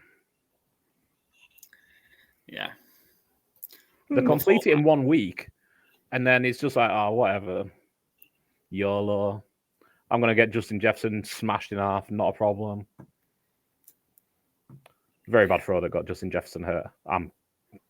If that's Josh Dobbs' last action as a Viking, then fair enough, because you can't nearly kill the franchise wide receiver by throwing it way above his head in the middle of the field. Because every safety is going to say, oh, fucking hell yeah, I'm going to smash the fuck out of this guy. And that's exactly what happened. Maybe sit Justin Jefferson. Yeah, I got eliminated from 2 guillotine sniper type leagues, vampire, leagues this week, because I stole Justin Jefferson one, and I took Justin Jefferson as a 101 in another where he'd been eliminated. I thought, oh, look at me, I'm getting Justin Jefferson when he's finally fit. Fuck all these idiots who've been carrying him. And I got bounced in those 2 leagues for picking up Justin Jefferson. Yeah, still in, as we speak, the Vikings are still in the playoffs as we stand. We keep talking about schedules. They've got the Lions twice, but I don't know. If Nick Mullins at quarterback, I'm not sure of. We might see a flip flop back between Dobbs and also I think he's done. Who's the other quarterback? Because didn't he start off well and he got injured? Yeah, the rookie, Jaron Hall. Yeah, 5th round rookie. Yeah, he started well at Dobbs' debut game. Mm-hmm. I think that's all we've seen of him. That's not preseason. So I think, I'm guessing you're hinting out there, we'll probably see him again. What do you think? Do you think this has cost Pierce the head coach? Apparently, Matt Davis had a meeting with him afterwards, and that doesn't sound good. I wouldn't want to meet him with Matt Davis. And Brian Flores should get a head coaching job next year, but with the history with the NFL, I doubt it, but I think he deserves it. I think he must be the favourite for the assistant coach of the year. Is that a made-up award that we made up? No, he's an award. It's a newish award, but yeah. Brian Flores' defense is... Yeah, he's done a great job. Coming into season, it was one of the things I was most concerned about, because he blitzes so much and their back end is so bad. But I would have him as assistant coach of the year right now. I think he's incredible job. Yeah, absolutely incredible job. And we don't need to say any more about this game. Nope. Wild. Move on. Yeah, Tampa, top of the AFC South now, plus 2.5. They were 2.5 point underdogs, but beat the Atlanta Falcons 29-15 with, another great Baker Mayfield performance, in particular that last drive. Yeah, it was Would really you say good. great? Sorry. Relatively. Like the first 3 quarters, it wasn't. Yeah, but, when it matters, he made plays in the game. I'll give you that. I just didn't agree with a great game altogether. You play the Falcons at the end, you don't have to have a great game to beat them, but yeah, stepped it when he needed to. We'll give him that. Yeah, he did. Huge play to Godwin, great, perfect throw to Orton. Yeah, again, I've been sort of waxing lyrical about Baker. I think he's doing a great job, and I think I think the Bucs are going to win this division. And they've got the tiebreakers over the Falcons and over the Saints as we right now. I think it's 1-1 against the Falcons. Oh yeah, okay, but yeah, I guess the next tiebreaker they've got over the Falcons and they've got to win over the Saints. Yeah, so I was right. Yeah, there was that Bucs Saints game's going to be huge. The Falcons again are a joke. We saw again, a rare Kyle Pitts touchdown. You run B-John 10 times. Like it's not a shock or a surprise. Just what you're doing. I don't know. Desmond Ridder was having a nightmare and then kind of bounced back a bit in the game. Well, yeah, I was just about to say, I was just looking at the box score there. So he had 347 passing yards. Yeah. Versus Baker's 144.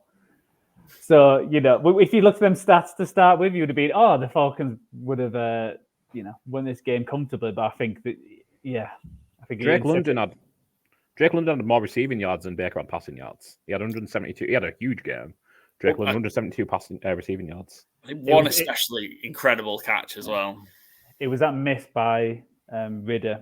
I think it was to Bijan on the goal line where it was wide open. Yeah, I think he's one of them quarterbacks where it feels like he can put some yards during a game, but it just when it matters to punch it in, it's just not there, and I think that's what's costing him. And yeah, I remember the start of the year, and we'll talk about this game later on. But do you remember when the Falcons were like, "Oh, we don't want Lamar Jackson"? We were like, "Oh, we don't need him." And it's just like, and I remember back then I was like, the Falcons, if they had Jackson right now, that would have been, and they may have not got him if they offered him contract, But it was the fact they were so like, nah, we don't want him. Why would we want him? We've got Ridder. It's just nuts, man. And again, you talk about the miss, but I think also equally as impactful for the Falcons was at the time, I think the numbers might have swung now, was the NFL's most accurate kicker all time, Younghoe Koo. Inexplicably missing two field goals. Yeah. He's been money for the last couple of years. Yeah, like you said, most accurate kicker in the NFL history. In history. He certainly doesn't miss gimme kicks. And then there was, it was 50 and 52, but yeah. Oh, God. But yeah, I think the Bucs going to win this division. Mike Evans, terribly disappointing. 1 for Fantasy Game Day and 2 for my fantasy football team. I think that's going to cost me my fantasy football playoff game. That 1 reception for 8 yards to Mike Evans. And 6 targets as well, so it's not like he was ignored. I don't remember any of the throws he didn't catch in particular, I must say, but not a good time for him to shit the bed, certainly. Yeah. So reliable. We've talked Vikings, Raiders, Colts, Bengals. We've touched on Lions, Bears, Panthers, Saints. The other NFC South game, and that was my under. So just to run through that, I hit the over Lions, Bears. So did Joe. Byron did not hit the over Vikings, Raiders. Neither did Brendan. Saints, Panthers. I didn't think Carolina could get worse. And yet somehow they are. I suppose just where they're going at this, it's the special teams coach that is the interim head coach. And then they got a punt blocked. I mean, if we're talking about Antonio Pierce maybe not getting the Raiders job, I think we can probably rule him out for the Panthers head coaching job when the special teams department, who you are in charge of all time, are shit in the bed so fucking embarrassingly. I don't know if Johnny Hecker got injured on that, but it looked so bad. I can't remember, was it the Titans punter the other week that got his leg broke? Yeah. It looked like that again. I think he went away unscathed, but not good. Saints as well. Again, this wasn't the Saints looking good either. No. Again, I get told off for talking bad about the Saints, but yeah, I think Derek Carr was at one point had 13 completed passes for 30-something yards. Yeah, I've seen that as well, yeah. And I think at some point Kamara had like however many rushes for like 0 yards as well. It was just a total trudger of a game. A total NFC South game, the game that sums up this division, I think, this year. Did you see Thomas Brown, the OC's of the Panthers' wife's tweet, which I thought was incredible? No. So someone had tweeted, why do the Panthers still have Thomas Brown? He sucks or whatever. Fire him tomorrow as well. And his wife obviously searching for her husband's name to go on Twitter and blast somebody. It was like, yo, we are fired. Just somebody needs to be here to call the plays till the end of the fucking season. Thomas Brown's out at the end of the year as well. I mean, that is a franchise that is falling apart. Another reminder that billionaires don't know everything, which I guess is one thing to be grateful for. Watching the Panthers absolutely collapse, and God knows who's taking that job. Because I'm looking for a bright note for them. Miles Sanders showed up a little bit. He had one big run. Woohoo! He managed, I think, got down $6 million a year for a running back who has one big play a year when you're 1-48 or whatever they are on the season. I think he ran it all the way down to the 2, and then I'm pretty sure that was one of the field goals because Bryce Young just got knocked backwards 15 yards. Yeah, well, I don't think it was one of the touchdowns, so of the 0 they scored. So, yeah. I mean, it's okay. Philadelphia didn't score an offensive touchdown this week, so they're in good company. They certainly are. They're probably winning many playoff games this year. Right, let's just move on from that one. That under hit anyway, comfortably. Broncos, Chargers. Justin Herbert out now for the rest of the season. He's had surgery he has had or is having surgery on the broken finger on his throwing hand. I'd say I wouldn't quite say blow it up, but I think you need to blow it up and start again. But you need to blow a lot of it up with the Chargers, right? I think we've talked about that a few times, but there's just nothing good there, really, is there? Nope. Yeah, no. And I feel like Kellen Moore's coached himself out of a head coaching job as well. Yeah. How the season started, it was like, oh wow, he might take over. Just like how, when you think of that Miami game starting off and all, and like the last few weeks, because it's not like Herbert's not being there. And I know you're missing Williams, but plenty of teams are missing wide receivers. So yeah, I think they just got to get rid of everyone. But it's the Chargers. God knows what they'll do. Play keep him. And it is disappointing with Herbert just because it just makes more NFL games like unwatchable with more backup quarterbacks. Yeah. Even if they're playing badly, you can be like, oh, at least Herbert's playing. But like, now it's like, who even is their backup? I've never even heard of him. Yeah, Easton Stick. I remember him coming in as a rookie a few years ago because he had a funny name. Yeah. And because I play a lot of Dynasty Superflex leagues, so like any quarterback is you kind of pay attention to who they are at least. And I mean, he's not rostered in any of my leagues, so he's obviously not well thought of. The third North Dakota State quarterback to be drafted in the NFL. I thought you want to correct me and say he's called Easton Stick the Third. Yeah, that's not the case. No, I'm probably the best of the three at the minute because is it Wentz, Trey Lance, and Carson Wentz are the other two. Yeah. Oh, Lance. Yeah, I was trying to think who the third one was. But yeah, I think this is a pretty, an easy under, and it kind of played out that way. I wouldn't have mattered if Justin Herbert played the full game. Mm-hmm. One, again, we're looking for a bright note, like whoever the Panthers. Quentin Johnson had a big game, 3 for 91, looked pretty good actually. They're going to need him to be good next year because Eckler's going to be gone. I know they're different positions, but Mike Williams is going to be another year older. Keenan Allen's going to be another year older. Come on, Byron. He's going to get injured in the in the preseason. It's the Chargers, let's be honest. He'll get injured at some point, yeah. Well, if he's good, he will. If he's bad, he'll just play all 17 games, yeah. But I'm pleased he had at least a bright note because he's had a lot of shit talked about him, truthfully. And he's been bad. So, it's always nice to see rookies try and make some kind of impact towards the end of the season. Yeah, it's a shame. I was a huge fan of his TCU team because he was so good. And then, it's just not happening. Bro, how are we liking, bro? I think the Denver Broncos are going to make the playoffs. I'm just not sure about them, but then I'm not sure about all the other teams. So it feels like someone's got to take it. I think it's just an average team beating a bad team. I think they've got some star players. I think that defense is definitely playing a lot better. I think Vance Joseph has done a good job since conceding 70. Sutton's looking incredible wide receiver there, but I still don't trust Dangerous. I still think he's an average quarterback, and there's gonna cost us some games when they're playing decent opposition. So I feel like I think I trust Russ more than all those other quarterbacks even though some of them played well. Not Josh Allen, obviously, but I still trust him more than Jake Browning. I know he's had 2 good games, but I think give me Russ still. And I think it's that kind of year because when you think about all them teams who have lost their quarterback, Russ would have been down the bottom, but because half of them teams have lost them, it's like he's one of the top. So I think they can make the playoffs. I'll be surprised if they win that division. I still think the Chiefs will pick up 1 or 2 wins, and I don't think the Broncos are going to go win out. But I can see them making the playoffs and losing in the wild card. I don't think they're an amazing team. I think they're just average to good, which is probably good enough for playoff with how poor the AFC's been, surprisingly. Well, I think the Broncos will win 3.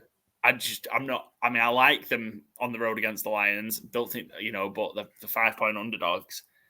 But the Patriots in Denver, Chargers in Denver, away to the Raiders, who've just put up that.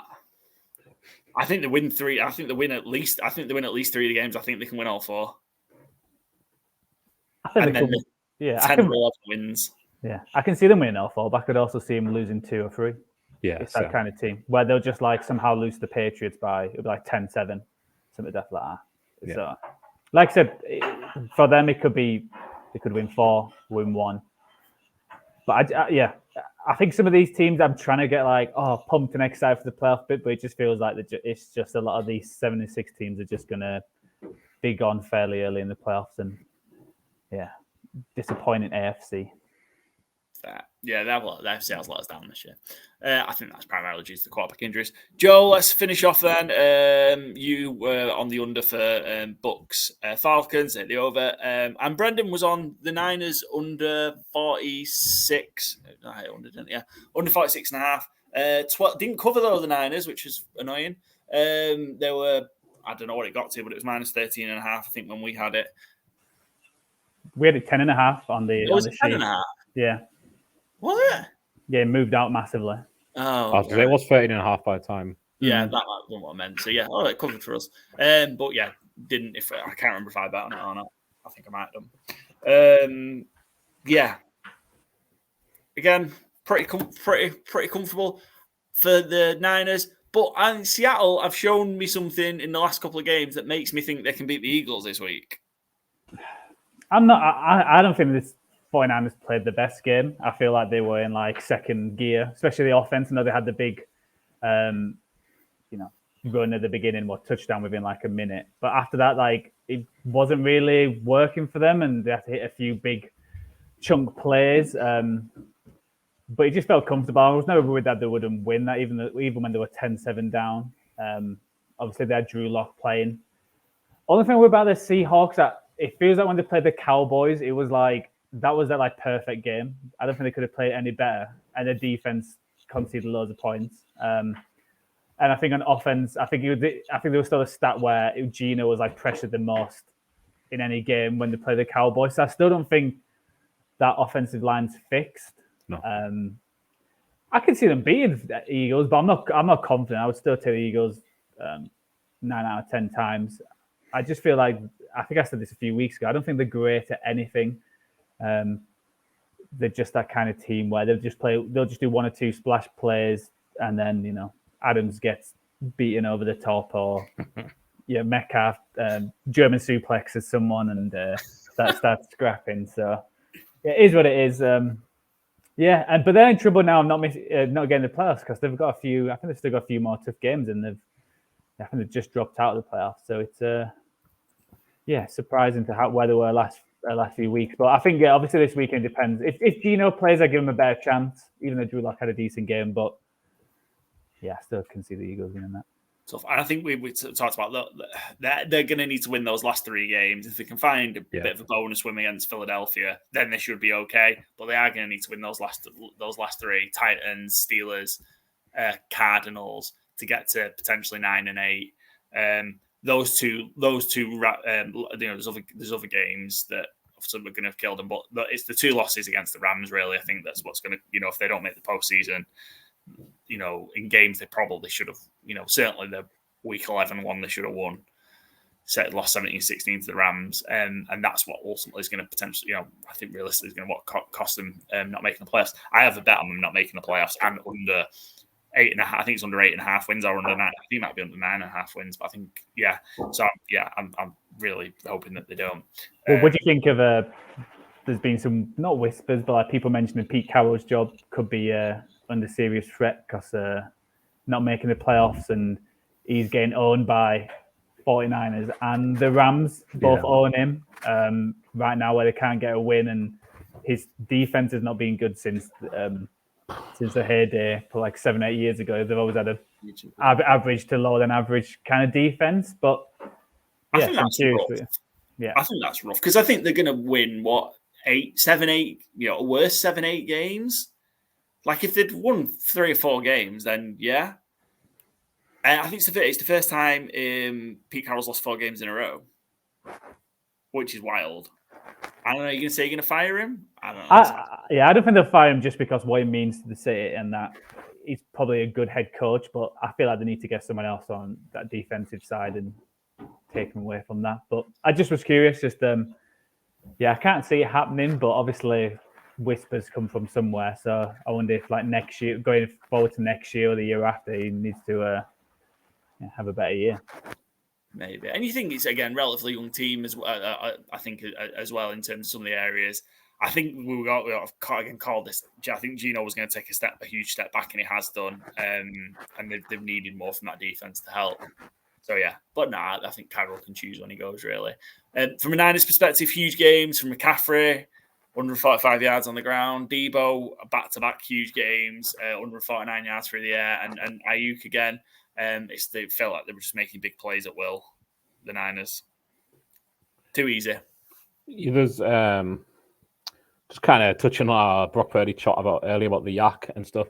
There's 5 players in the NFL who average at least 11 yards per target, with at least 60 targets in the NFL. Ayuk, Samuel, and Kittle are 3 of them, which seems insane. That isn't necessarily a yak stat because I know he does get down the field as well, but like certainly Debo, a lot of those yards are yak. And to have 60% of the 5 who are doing it in the NFL, I just think is incredible. So best team in the NFL by far. I think they almost look unbeatable at the minute, the Niners. Again, the only thing that's going to stop them representing the NFC in the Super Bowl is injuries. Yeah, I was going to say they had Dallas. No injuries. I don't know. That game would be a lot closer. If we play that game, sorry, Joe. If we had that NFC Championship game now, and it's Cowboys, or that divisional round game, however it's going to play out, we're not seeing what happened in week whatever it was 5, and the Niners walloping. We're not seeing that. That Dallas offense has grown. I think we're down to that being another field goal game, very much like the last 2. But I think Dallas could win it. I don't. I'm lying. But I think it would be a field goal game. Niners, again, would probably be good enough to close out. But I agree with that. But like the injuries, the only thing I was concerned was like Ward got injured, the best cornerback, and that's probably their weakest. And Hargreaves? Mm-hmm. Yeah. He injured his hamstring. He might be out for a few weeks, and Armstead's out for a few weeks as well. So and Greenlaw went down again. So they are losing some key defensive pieces, but hopefully they should all be fit for the playoffs. And then they get players like that Jair Brown, a rookie who's suddenly just taken over from Tuolunga. And it's incredible. So can't really complain. Drake Greenlaw didn't go down because he smacked the security guard again, did he now? No, I think he went down injured, but I think he came back in. But yeah, and he wasn't the one who got. Yeah, it was Warner who got suplexed, and then I think someone else got kicked out though for then hitting Metcalf in the face. So that was another rejection. That's 2 and 2, but unruly. Maybe suspensions, not injuries, that catches up with them. Yeah, at least he was another player this time, and not they're getting better. Yeah, give it a couple of weeks. It'll be Santa Claus. Exactly. Cool. So that's the end of our 4-4 challenge. I won the week 2-1-1. Nothing to be proud of. Byron leads the way. He's got a 5-game lead over Joe. It's becoming close. We've got 4 weeks. There's only 16 picks left. I'm close to being out. I'm close to having the eliminated thing added to my. You are the Frank Reich of this competition. I'm 13 behind with 16 picks to go. Well, I've seen a Twitter comment the other day saying, like, why isn't Paul fired from this? And I thought, you came back and said, somebody's got to make the fucking picks till the end of the season. So fair play. Respect. I'm still fighting for this title. I mean, I'm not going to catch the guests. But Joe's 5 behind, Byron 36, 31. Guests on 30. I'm on 23 wins. And I suck at this. Let's go to somewhere where I've had a bit more success recently. It's our ATS picks. I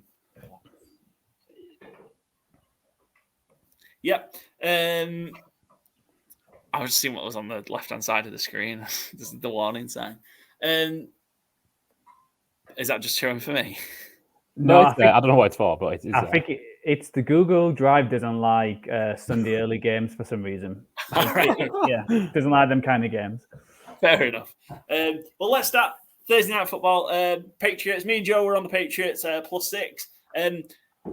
Bailey Zappi and the Patriots offense went wild and scored 21 points in the first half. Yeah, the over hit in the first half, right? Yeah, it did. Hunter Henry on his birthday, we should have known though.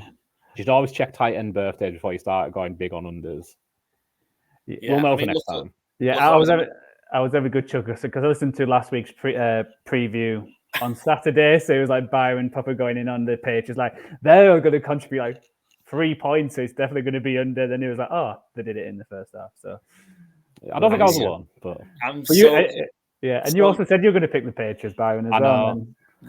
That's why I'm so annoyed with it, because like on the last week's review, I was like, fucking hell, 6 points against Steelers. Yeah, I'm just taking 6 points, whoever it is, and then come actual picking it, I was like, I don't know, Trubisky's got upside. Fucking idiot. I'm so glad it was on my Christmas do. I'm very drunk at the time, moderately drunk. So I didn't manage to place any bets on Thursday Night Football. So glad.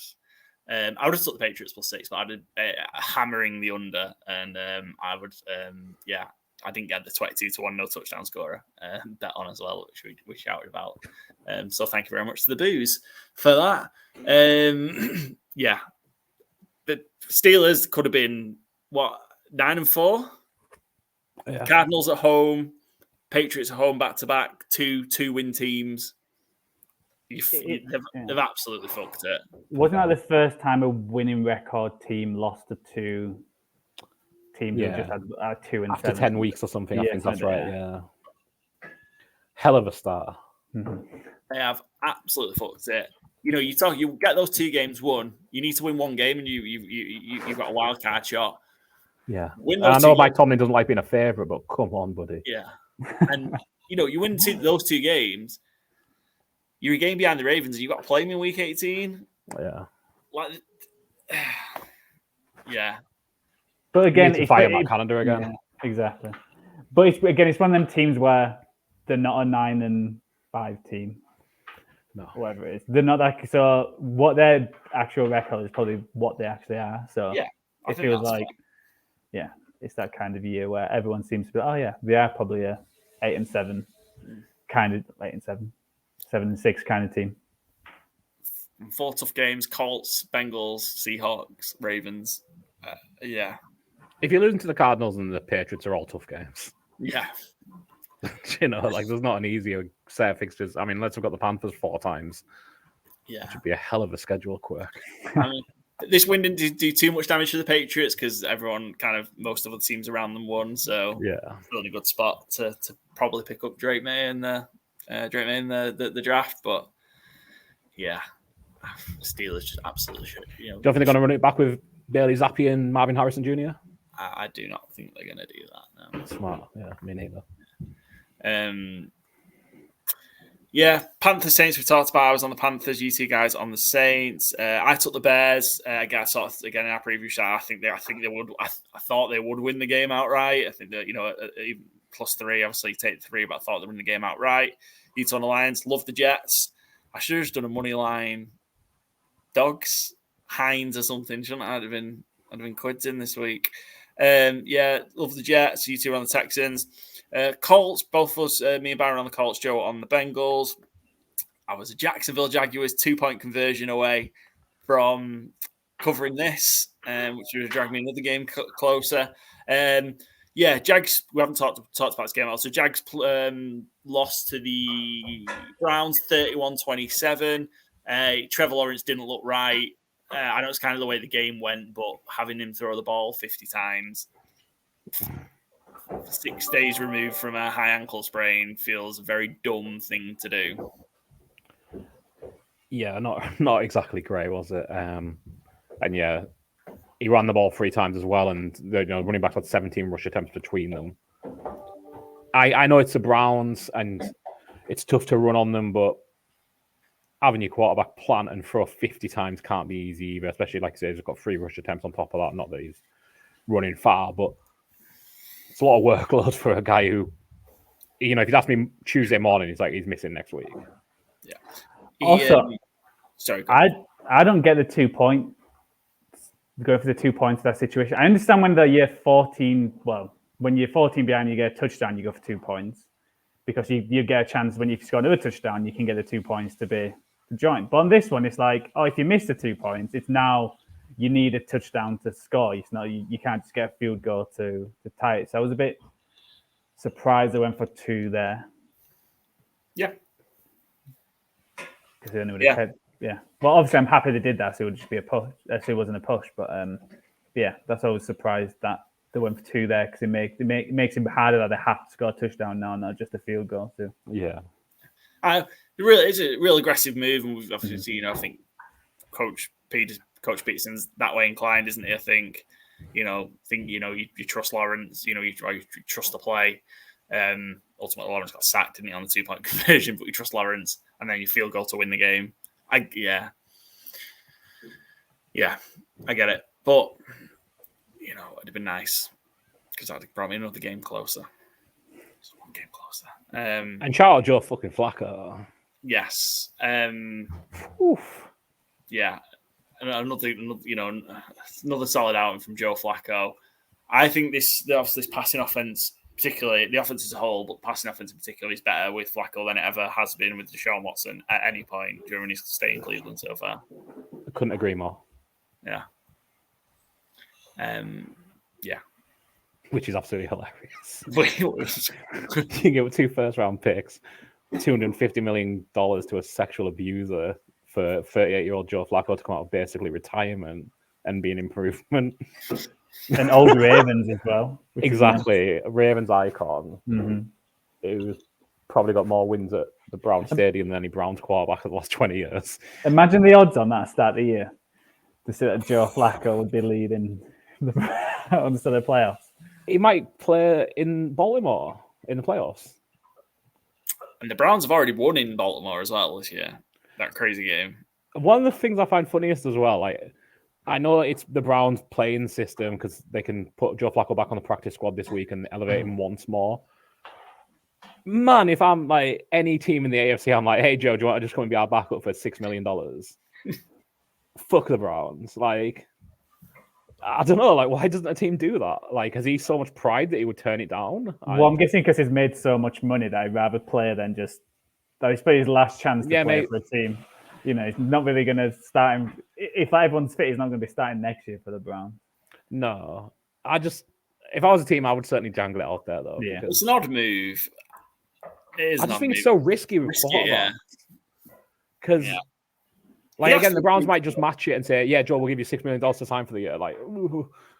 But I don't know. Like, it's a bit like, on a much lesser scale, the Lamar Jackson situation. Like, yeah, it might not happen, but fucking give it a chance. Yeah. Even if it doesn't help you necessarily, hurt your opposition. Yeah. I would do it in fantasy football. Pick all the quarterbacks if my opponent doesn't have one.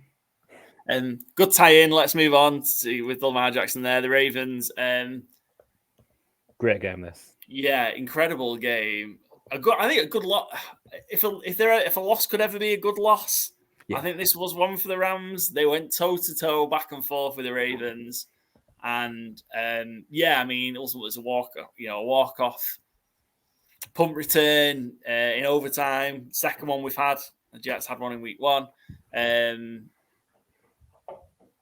What a game. And where it starts. So let's start with the Rams. We talked about McVay earlier, potentially coach of the year. I think he's doing an incredible job with this Rams team because it is just sort of pieces cobbled together a little bit because of kind of what they did to go win that championship in 21. We've seen Cooper Kupp have a few quiet games. Back to what we expect to see out of Cooper Kupp. And I think, this isn't a team you want to see in the playoffs come January. Similar to the Bills. No. I don't want to see Matthew Stafford, Cooper Kupp. That running game is electric. And I don't want Aaron Donald taking over a playoff game against me. Yeah, and it is Cooper Kupp, but there seems to be like a little multifaceted aspect. Like Puka Nacua, that catch in the rain, I thought was just beautiful. No gloves. It looked like something from like fingers. Yeah, it reminded me of like a play from like the 70s or 80s that you would see over and over again. But nowadays we're kind of spoiled with great, Odell Beckham gloved one-handed and all the rest of it. But I don't know, it just seemed like such a throwback in the conditions as well, I guess. Like in any other season, Puka Nacua is probably the defensive rookie of the year. He's been so impressive. And then out of nowhere, Tyler Higbee's inactive, and Davis Allen, who I thought was a backup tackle, is apparently a tight end. Had 4 catches on 5 targets for 50 yards and a touchdown. Any kind of mid-round pick this year, the Rams have just hit. I'm not going to say a Pro Bowler because Davis Allen had one good game, but like they're just hitting these players out of nowhere. And considering like after last year, there was talk of Sean McVay might quit football for a while to be with his family. Has he still got the spark to rebuild a team like this? And I think he's doing a hell of a job, and this was a hell of a game. I fully agree on your thing of not a team you want to see, especially from the NFC. The amount of these dregs of teams that are kind of scraping the way through it. The Rams don't feel that way. If they can keep everybody healthy, they're going to be a force. Yeah, they're sick. They do have a losing record as well at the minute. Just so they're going to have to go and find a way to win. Again, probably win 3 games. But again, Commanders, Saints, Giants. Those are the 3. They've played Niners in week 18. What situation are the Niners in at that point? They could have sewn up the number 1 seed at that point potentially, and that could be done. So could they benefit from the Niners taking an extra week off, so to speak? I think the Rams can win those next 3 games, get to 9 wins, probably in. I think 9 wins does get you in the NFC, I would not want to see them if I was. Depending on the way it works out. But if I was the Lions, I wouldn't want to see them. Well, I wonder if it's interesting that if they, let's say, finish the 7th seed, so if you win the NFC East, you play the Rams, or if you come second, you play Tampa Bay. Yeah. It might be one of them situations where it might work out to actually not win the division. Yeah. But I would like... Same with like the Packers and like the other wildcard teams are probably going to be better than the actual NFC South. Yeah, I would like for example, if that situation happened, the Cowboys won the division. We've already beat the Rams by 23 at home in October. I think it'd be a lot tougher, but more confident that they'd win. And I'd much prefer to have the 2 home playoff games than have to go on the road in the divisional round. Fair. Cool. Baltimore, again, they had the benefit of everyone around them losing. Chiefs lost, Jags lost, Steelers lost, just in case they were going to make a last Dolphins lost. Everything's turning up Ravens at the minute. So when are they going to fuck it up? Because it feels that's what the next step is. I just want to give a shout out to the Ravens DT as well, because I know we talk about a lot about their offense. Zay Flowers had another good game. Isaiah Likely had a really good game. I know that isn't the question you asked. I just want to throw it in before we moved on from them. Justin Majubike, the DT, has had a sack or half a sack in every game since week 3, which I think is absolutely incredible for a defensive tackle. You don't hear his name enough. Third round pick a couple of years ago, and I just think I heard that stat a few weeks ago, and it just has continued on and on and on. He just, he's had 2 games where he hasn't had a sack all season. He's up to 11 on the year. Yeah, real impressive. That and potentially shipped 30 points, but that defense has been pretty stout. Yeah, and I think we were all expecting a bit of a shellacking because that's what they've done to the NFC teams. But yeah, I know real important they came through this one. I think found a different way to win. That'll be the only time for 25 years they win that way, I imagine, possibly longer. But yeah, I think again, I think they still got a tough schedule. I think that's the only thing. What's not thinking, they're automatically going to be. They've got to beat the Jags next week, and then they go 4-9 where they can drop that. Then it could be them versus the Dolphins. Well, God knows what the Dolphins do, but it could be them and the Dolphins. New Year's Eve decides the number 1 seed. Yeah. Still think that Steelers Raven game in week 18 could be huge. Huge implications for both teams, potentially the division. Number 1 seed, massive games to go. But again, they're not faltering where everybody else is at the minute. So it's in their hands. Tough games. Ravens Niners game should be fantastic. Christmas Day, right? We're getting Christmas Day night, yeah? Yeah. Beautiful. Yeah, loving that. That'll do for me. 1:15, I think it'll be here. Still going to be awake. Yeah, we'll have 3 triple header in it. Triple header Saturday. We'll talk about that in the preview. Really looking forward to that. Let's finish off then. Last game to look at, Tennessee Titans. So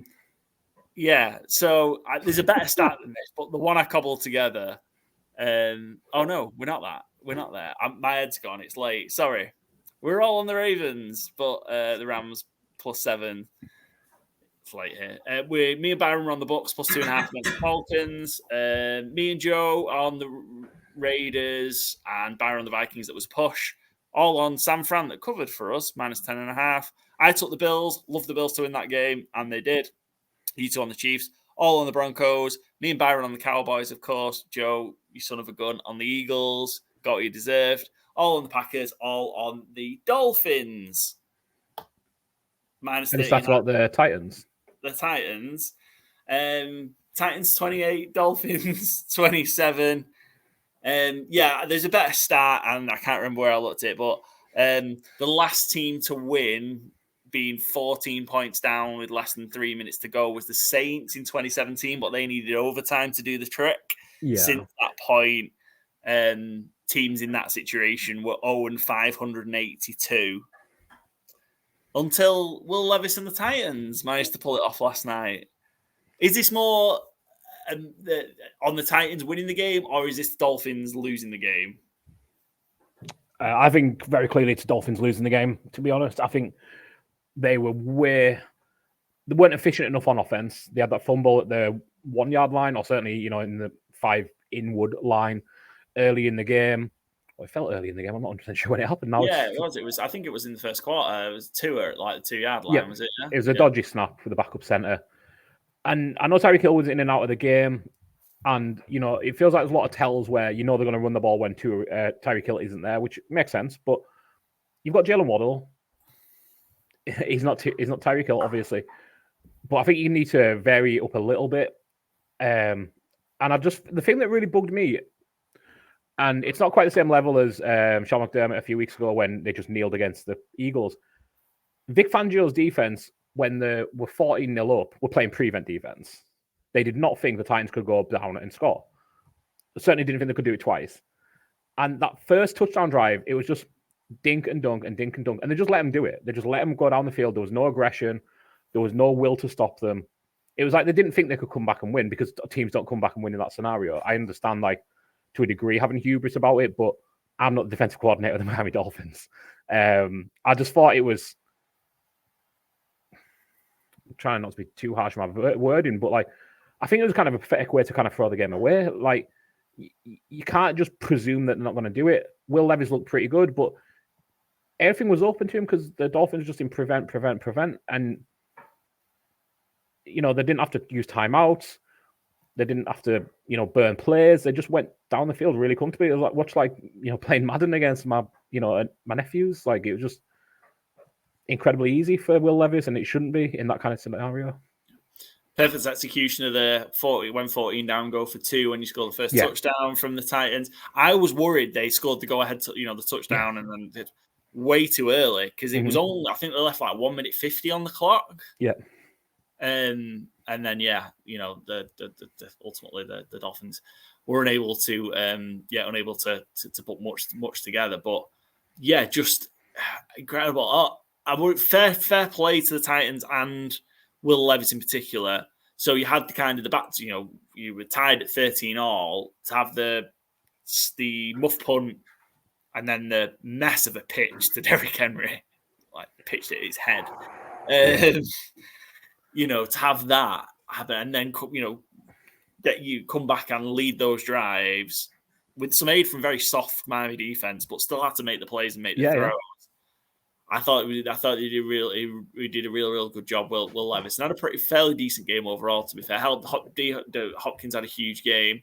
Tyjae Spears, we seem to be seeing a bit more of him. I thought he had a pretty good game. I think he was over 100 yards from scrimmage, but also mostly through the air.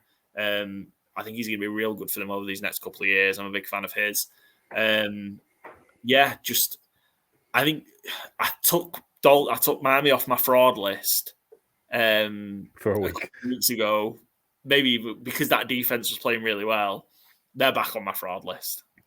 And I think that defense has got a touchdown in 3 straight games as well. Yeah. And that is an unexpected highlight of the game. Zach Sealer on his 5-yard interception return, 300+ pound defensive player, and Will Levis trying to block him a yard into the end zone and looking like he almost got crushed like a fucking can is one of my favorite visuals of the week. Last week Will Levis had that one way charge down the interception, fumble, and got it back, and it was like, yeah, what a badass. And maybe he's going to learn a valuable lesson that not all turnovers are created equal, and they're not all equally recoverable. When there's a 310, 315 pound guy running at you about to jump, he's in the end zone. Step out of his way. You can't stop him. Mike Vrabel did comment on it after the game. I think it was today, in fact. They have shown Will Levis examples of quarterbacks sliding to encourage him to get down. It didn't work. So Vrabel says they'll show Levis videos of quarterbacks not sliding and getting the shit knocked out of them instead. Show him Anthony Richardson videos, that might, how he got injured. But and that's something in Will Levis. And I was very critical of Will Levis before. That's it. I just didn't think he was good enough. Yeah. I don't know if he's going to be good enough to be great, but he's good enough to be playing at the minute. Certainly the situation that we've got with quarterbacks around, particularly AFC, but in the NFL. What he does have is his unbelievable competitive spirit that he shows. And, when he has to tuck it, or not what he doesn't do very often, when he has to tuck it and run, he will run over people. Like, he does not back down, and I think that's a huge reason why they were able to find a way to win this game. But yeah, we've seen a bit of him now, and you know what? I was wrong about Andy Richardson. I think I was wrong about Will Levis. This, might not necessarily have it ability-wise, but he's got the mentality and the spirit to play in the NFL, and fair play to him. And there's a great. Sorry, go ahead, Joe. I was going to say I think, like you said, I still don't know if he's like a franchise kind of quarterback, if he's going to go to that next level. I think that's obviously next year to decide. But at least you've got something from him. You didn't mortgage the whole franchise to get him. So, it's better than not having him, basically. But yeah, going on Miami's side, I think like Barron said, like they did have that fumble, but they still got that interception. But they only scored 3 points on offense in the first 3 quarters, which is like when you think of McDaniels and the Dolphins playing at home as well, you think, oh, it's just points. And it's not like the Titans were any special kind of defense. I feel like the number one in rush defense, but I feel like high 20s in passing defense, sorry. So you think what Miami's strengths are is, big plays down the field, and then didn't manage to do it. So, and it's just, I think like you said, Paul, with Miami, it was always like, they're going to win the big game, because they still haven't won a big game, really. But when they lose teams like this, it's like, this is why I can't trust them to think, these are a Super Bowl team. They're a team who might get shocked in the wild card or get knocked out in the division. It's and then I also think like Tua's probably knocked himself out the MVP race of this, just because how poor he played. And when you look at his stats, is like fumbled, lost. I think he's fifth. He's lost 5, but he's like fumbled 12 times, and he's also 12 interceptions, which is the second most in the league. So it feels a bit now his case to get the MVP. He feels like he's going a bit downhill while all the other contenders are rising up. So I think Miami. I think I got to start worrying about. I think Tua's looked not as the last few weeks. He's not playing as well as he was start of the year.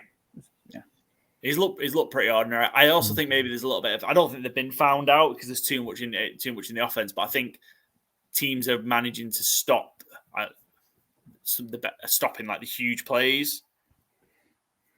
Not Washington the week before, obviously, but I think limiting the huge plays, and I don't know, that offense tends to run off those, doesn't it? So, and I think there's a. Sorry, I think there's a big conversation to have on. Tua is a free agent after the 2024 season. Would you want to be paying him $40 million a year? If you have Mike McDaniel, who I would say, if Kyle Shanahan can coach up at any quarterback, I don't think there's any reason to think Mike McDaniel can't. I think Mike McDaniel's a really, really smart, sharp head coach. Perfect, no, but a really smart one, a really good offensive coach. And I think, I know we're running long here, but I think the NFL might be seeing the value of not paying mid-tier quarterbacks. And Tua obviously has real high highs, but he's had a lot of low lows as well. Do you want to get yourself trapped in a Daniel Jones contract, or do you just roll the dice again? Yeah, I would roll the dice. Yeah, you mentioned Joe about as well if it's a franchise quarterback potentially not. What's the point of fucking having one? Because they're going to get injured anyway. Or there's a high chance of getting. We're over half of the teams haven't got. I think what will we be with the Chargers? That'll be the 19th or 20th team that isn't starting. That's come away from its starting quarterback. Yeah, I think something like 13 will have had the same quarterback every week, and then the other 19 or 20 will have had a different quarterback at least once. Yeah, well, this is what annoyed me. Is that when there was a whole thing about should be keeping Trey Lance in 49ers because you need backups and stuff like that. But all my thing was like, hardly anyone's got a decent backup. There's not many teams who. So you've just got to go with what you got, and it feels a bit like luck most of the time that your star quarterback stays in. Yeah, and especially if you play like Will Levis as well, I dare say. But yeah, if Davis Mills, Easton Stick, and Nick Mullins all start this week, which we're expecting, Nick Mullins has been named as a starter since I've seen this tweet from Ryan McDowell. That'll be 58 different starting QBs on the season. It's madness. Is there more? And probably one for future weeks we are running long, but is there more? Is there more the NFL needs to do to protect quarterbacks? Because there's some. I know some you can't stop all injuries, but I think offensive line play in general isn't as good as it has been. Yeah, I think that's in part the way that the college game is going. The balance of pass and run. And is there something more that the NFL needs to do? Do we have to start just putting flags on quarterbacks and you just say you can't touch them? I don't think so. I think deal with the injuries would be my preference. I must be honest. Because what's the point of lines then? If they can't. Because the whole point is to get to the quarterback. So just like, you bring in the line for the run players. Oh, okay, might be a bit of a tell. Yeah. Well, I'm not suggesting that. But I'm just saying I don't know because there's. I don't know what the. I don't even know if there's a pattern to what the injuries are either, which doesn't make it any easier to try and diagnose a solution to. Vaccines, if you ask Aaron Rodgers, probably. But yeah, I would very much not ask Aaron Rodgers as being my first protocol. I have seen some stuff online where they've talked about the offensive line, and if it's the obviously the less practice time which has been shown. But then a lot of offensive linemen have also said the coaching's not as good as it was before. When you think of like the Steelers or the Patriots coaching staff, where they're just not coaching them as well. So that could also be it. And also it's more, it's you'd rather be a defensive edge kind of player than an offensive lineman. But saying that you probably get paid more now to be an offensive lineman than a defensive edge. So. I absolutely love that answer from the O-lineman, though. Like, no, we don't need to train more. Coaches just aren't up to it. Not our fault. And we definitely don't need to train more. No way. I think these are retired defensive linemen, though. Okay, yeah, that makes a lot more sense. Because like that would be very much my answer as no lineman as well. Like, double practice, no way. Better coaches probably fix it. Yeah, no. I'm getting paid 120 million for being an average offensive lineman. Just like leave it as it is. It is because again, it's probably this year and early to the draft, but it's not particularly deep draft for linemen, O-linemen. So there's a few good ones at the top, right? I think, and then maybe not as deep. But they say that every year. That's the thing. When you look at like the 4 which came this year, they're supposed to be like the next big thing, and not all of them's hit. And you just have to get lucky with some. But you think the Trent Williams might be the best one, and he was like a 3rd rounder. So it's got to develop him. Right, so that was the end of the games that we've been talking about. So I went 8-6-1. I won the week. Double crown for me. Yes, I won the week 8-6-1. I've closed the gap on Byron and Joe by another 2 games. So Joe's in the lead, 109, 89, and 10. Byron's 1 game back, and I'm a further 4 games back. So it's getting very tight with 4 weeks to go. A lot more scope for movement in this one due to the game. So should be an interesting one. We're going to try and run through this quickly because we're at 2 hours, 10 minutes in already. Fantasy Game Day winning lineup. So just a reminder, go play the Fantasy Game Day NFL Daily Fantasy Game available here in the UK by British fans for British fans. You submit your lineup of NFL stars within the budget, watch the points roll in, and if you're in the top 20% of entries each week, you'll get yourself a cash prize. The new game for week 15 has launched already, the Sunday Stars game, and the guys have chucked in £100 bonus. So on top of the prize pool will be generated from all the entries, there's an extra £100 in it this week, so it should be over £1,000.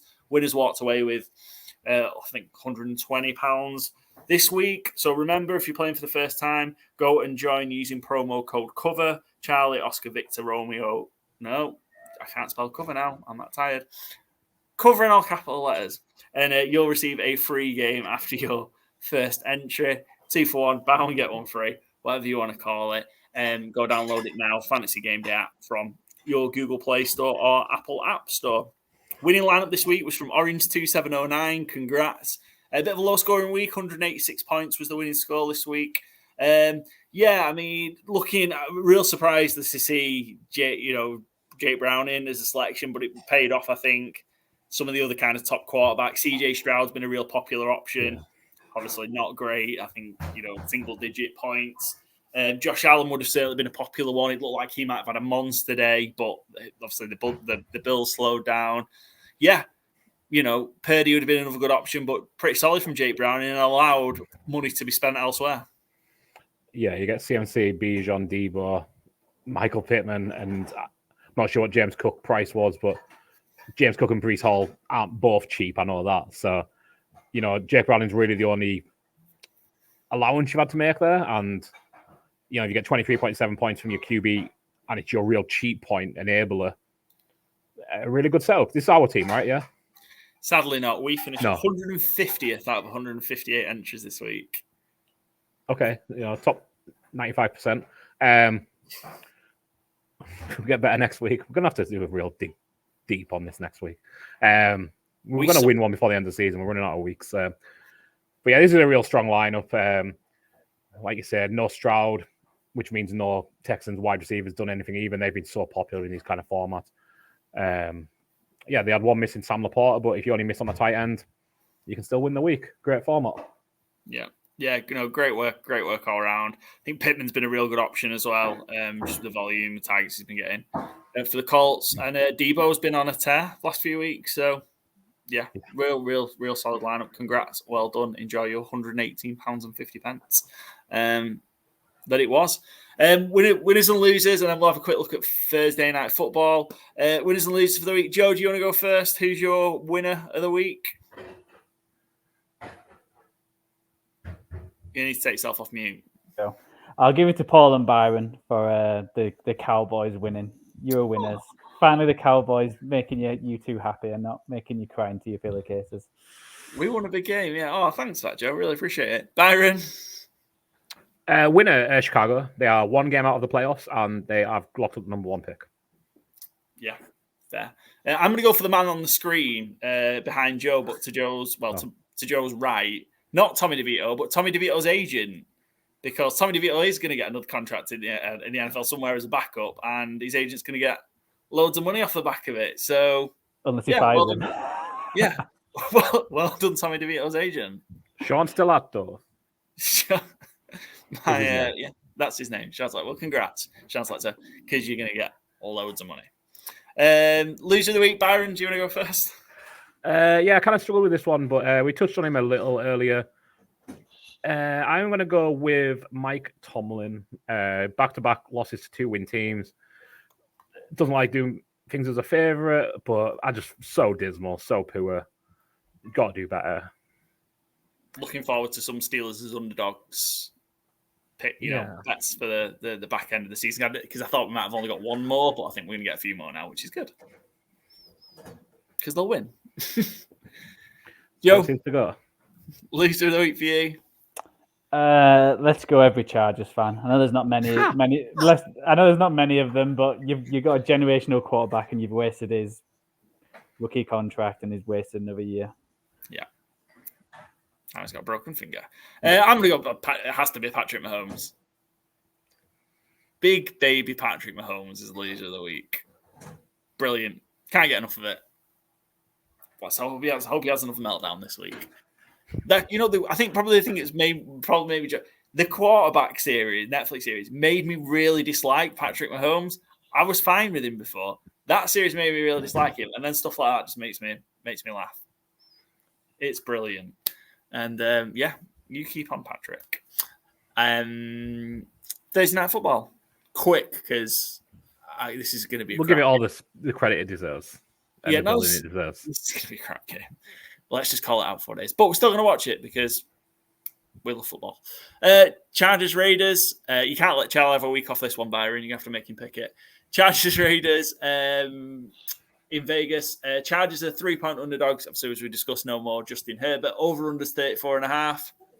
Where are we thinking? Push? Is that an option? Can we pick a push? I'd probably take the Raiders -3 and not love it. Probably won't be betting that as a line itself, but that'll be where my, anytime spreadsheet will be. Anytime spread? ATS, against the spread. Couldn't think what ATS stood for. I'm obsessed with anytime touchdowns. But I think I'll back the Raiders on there.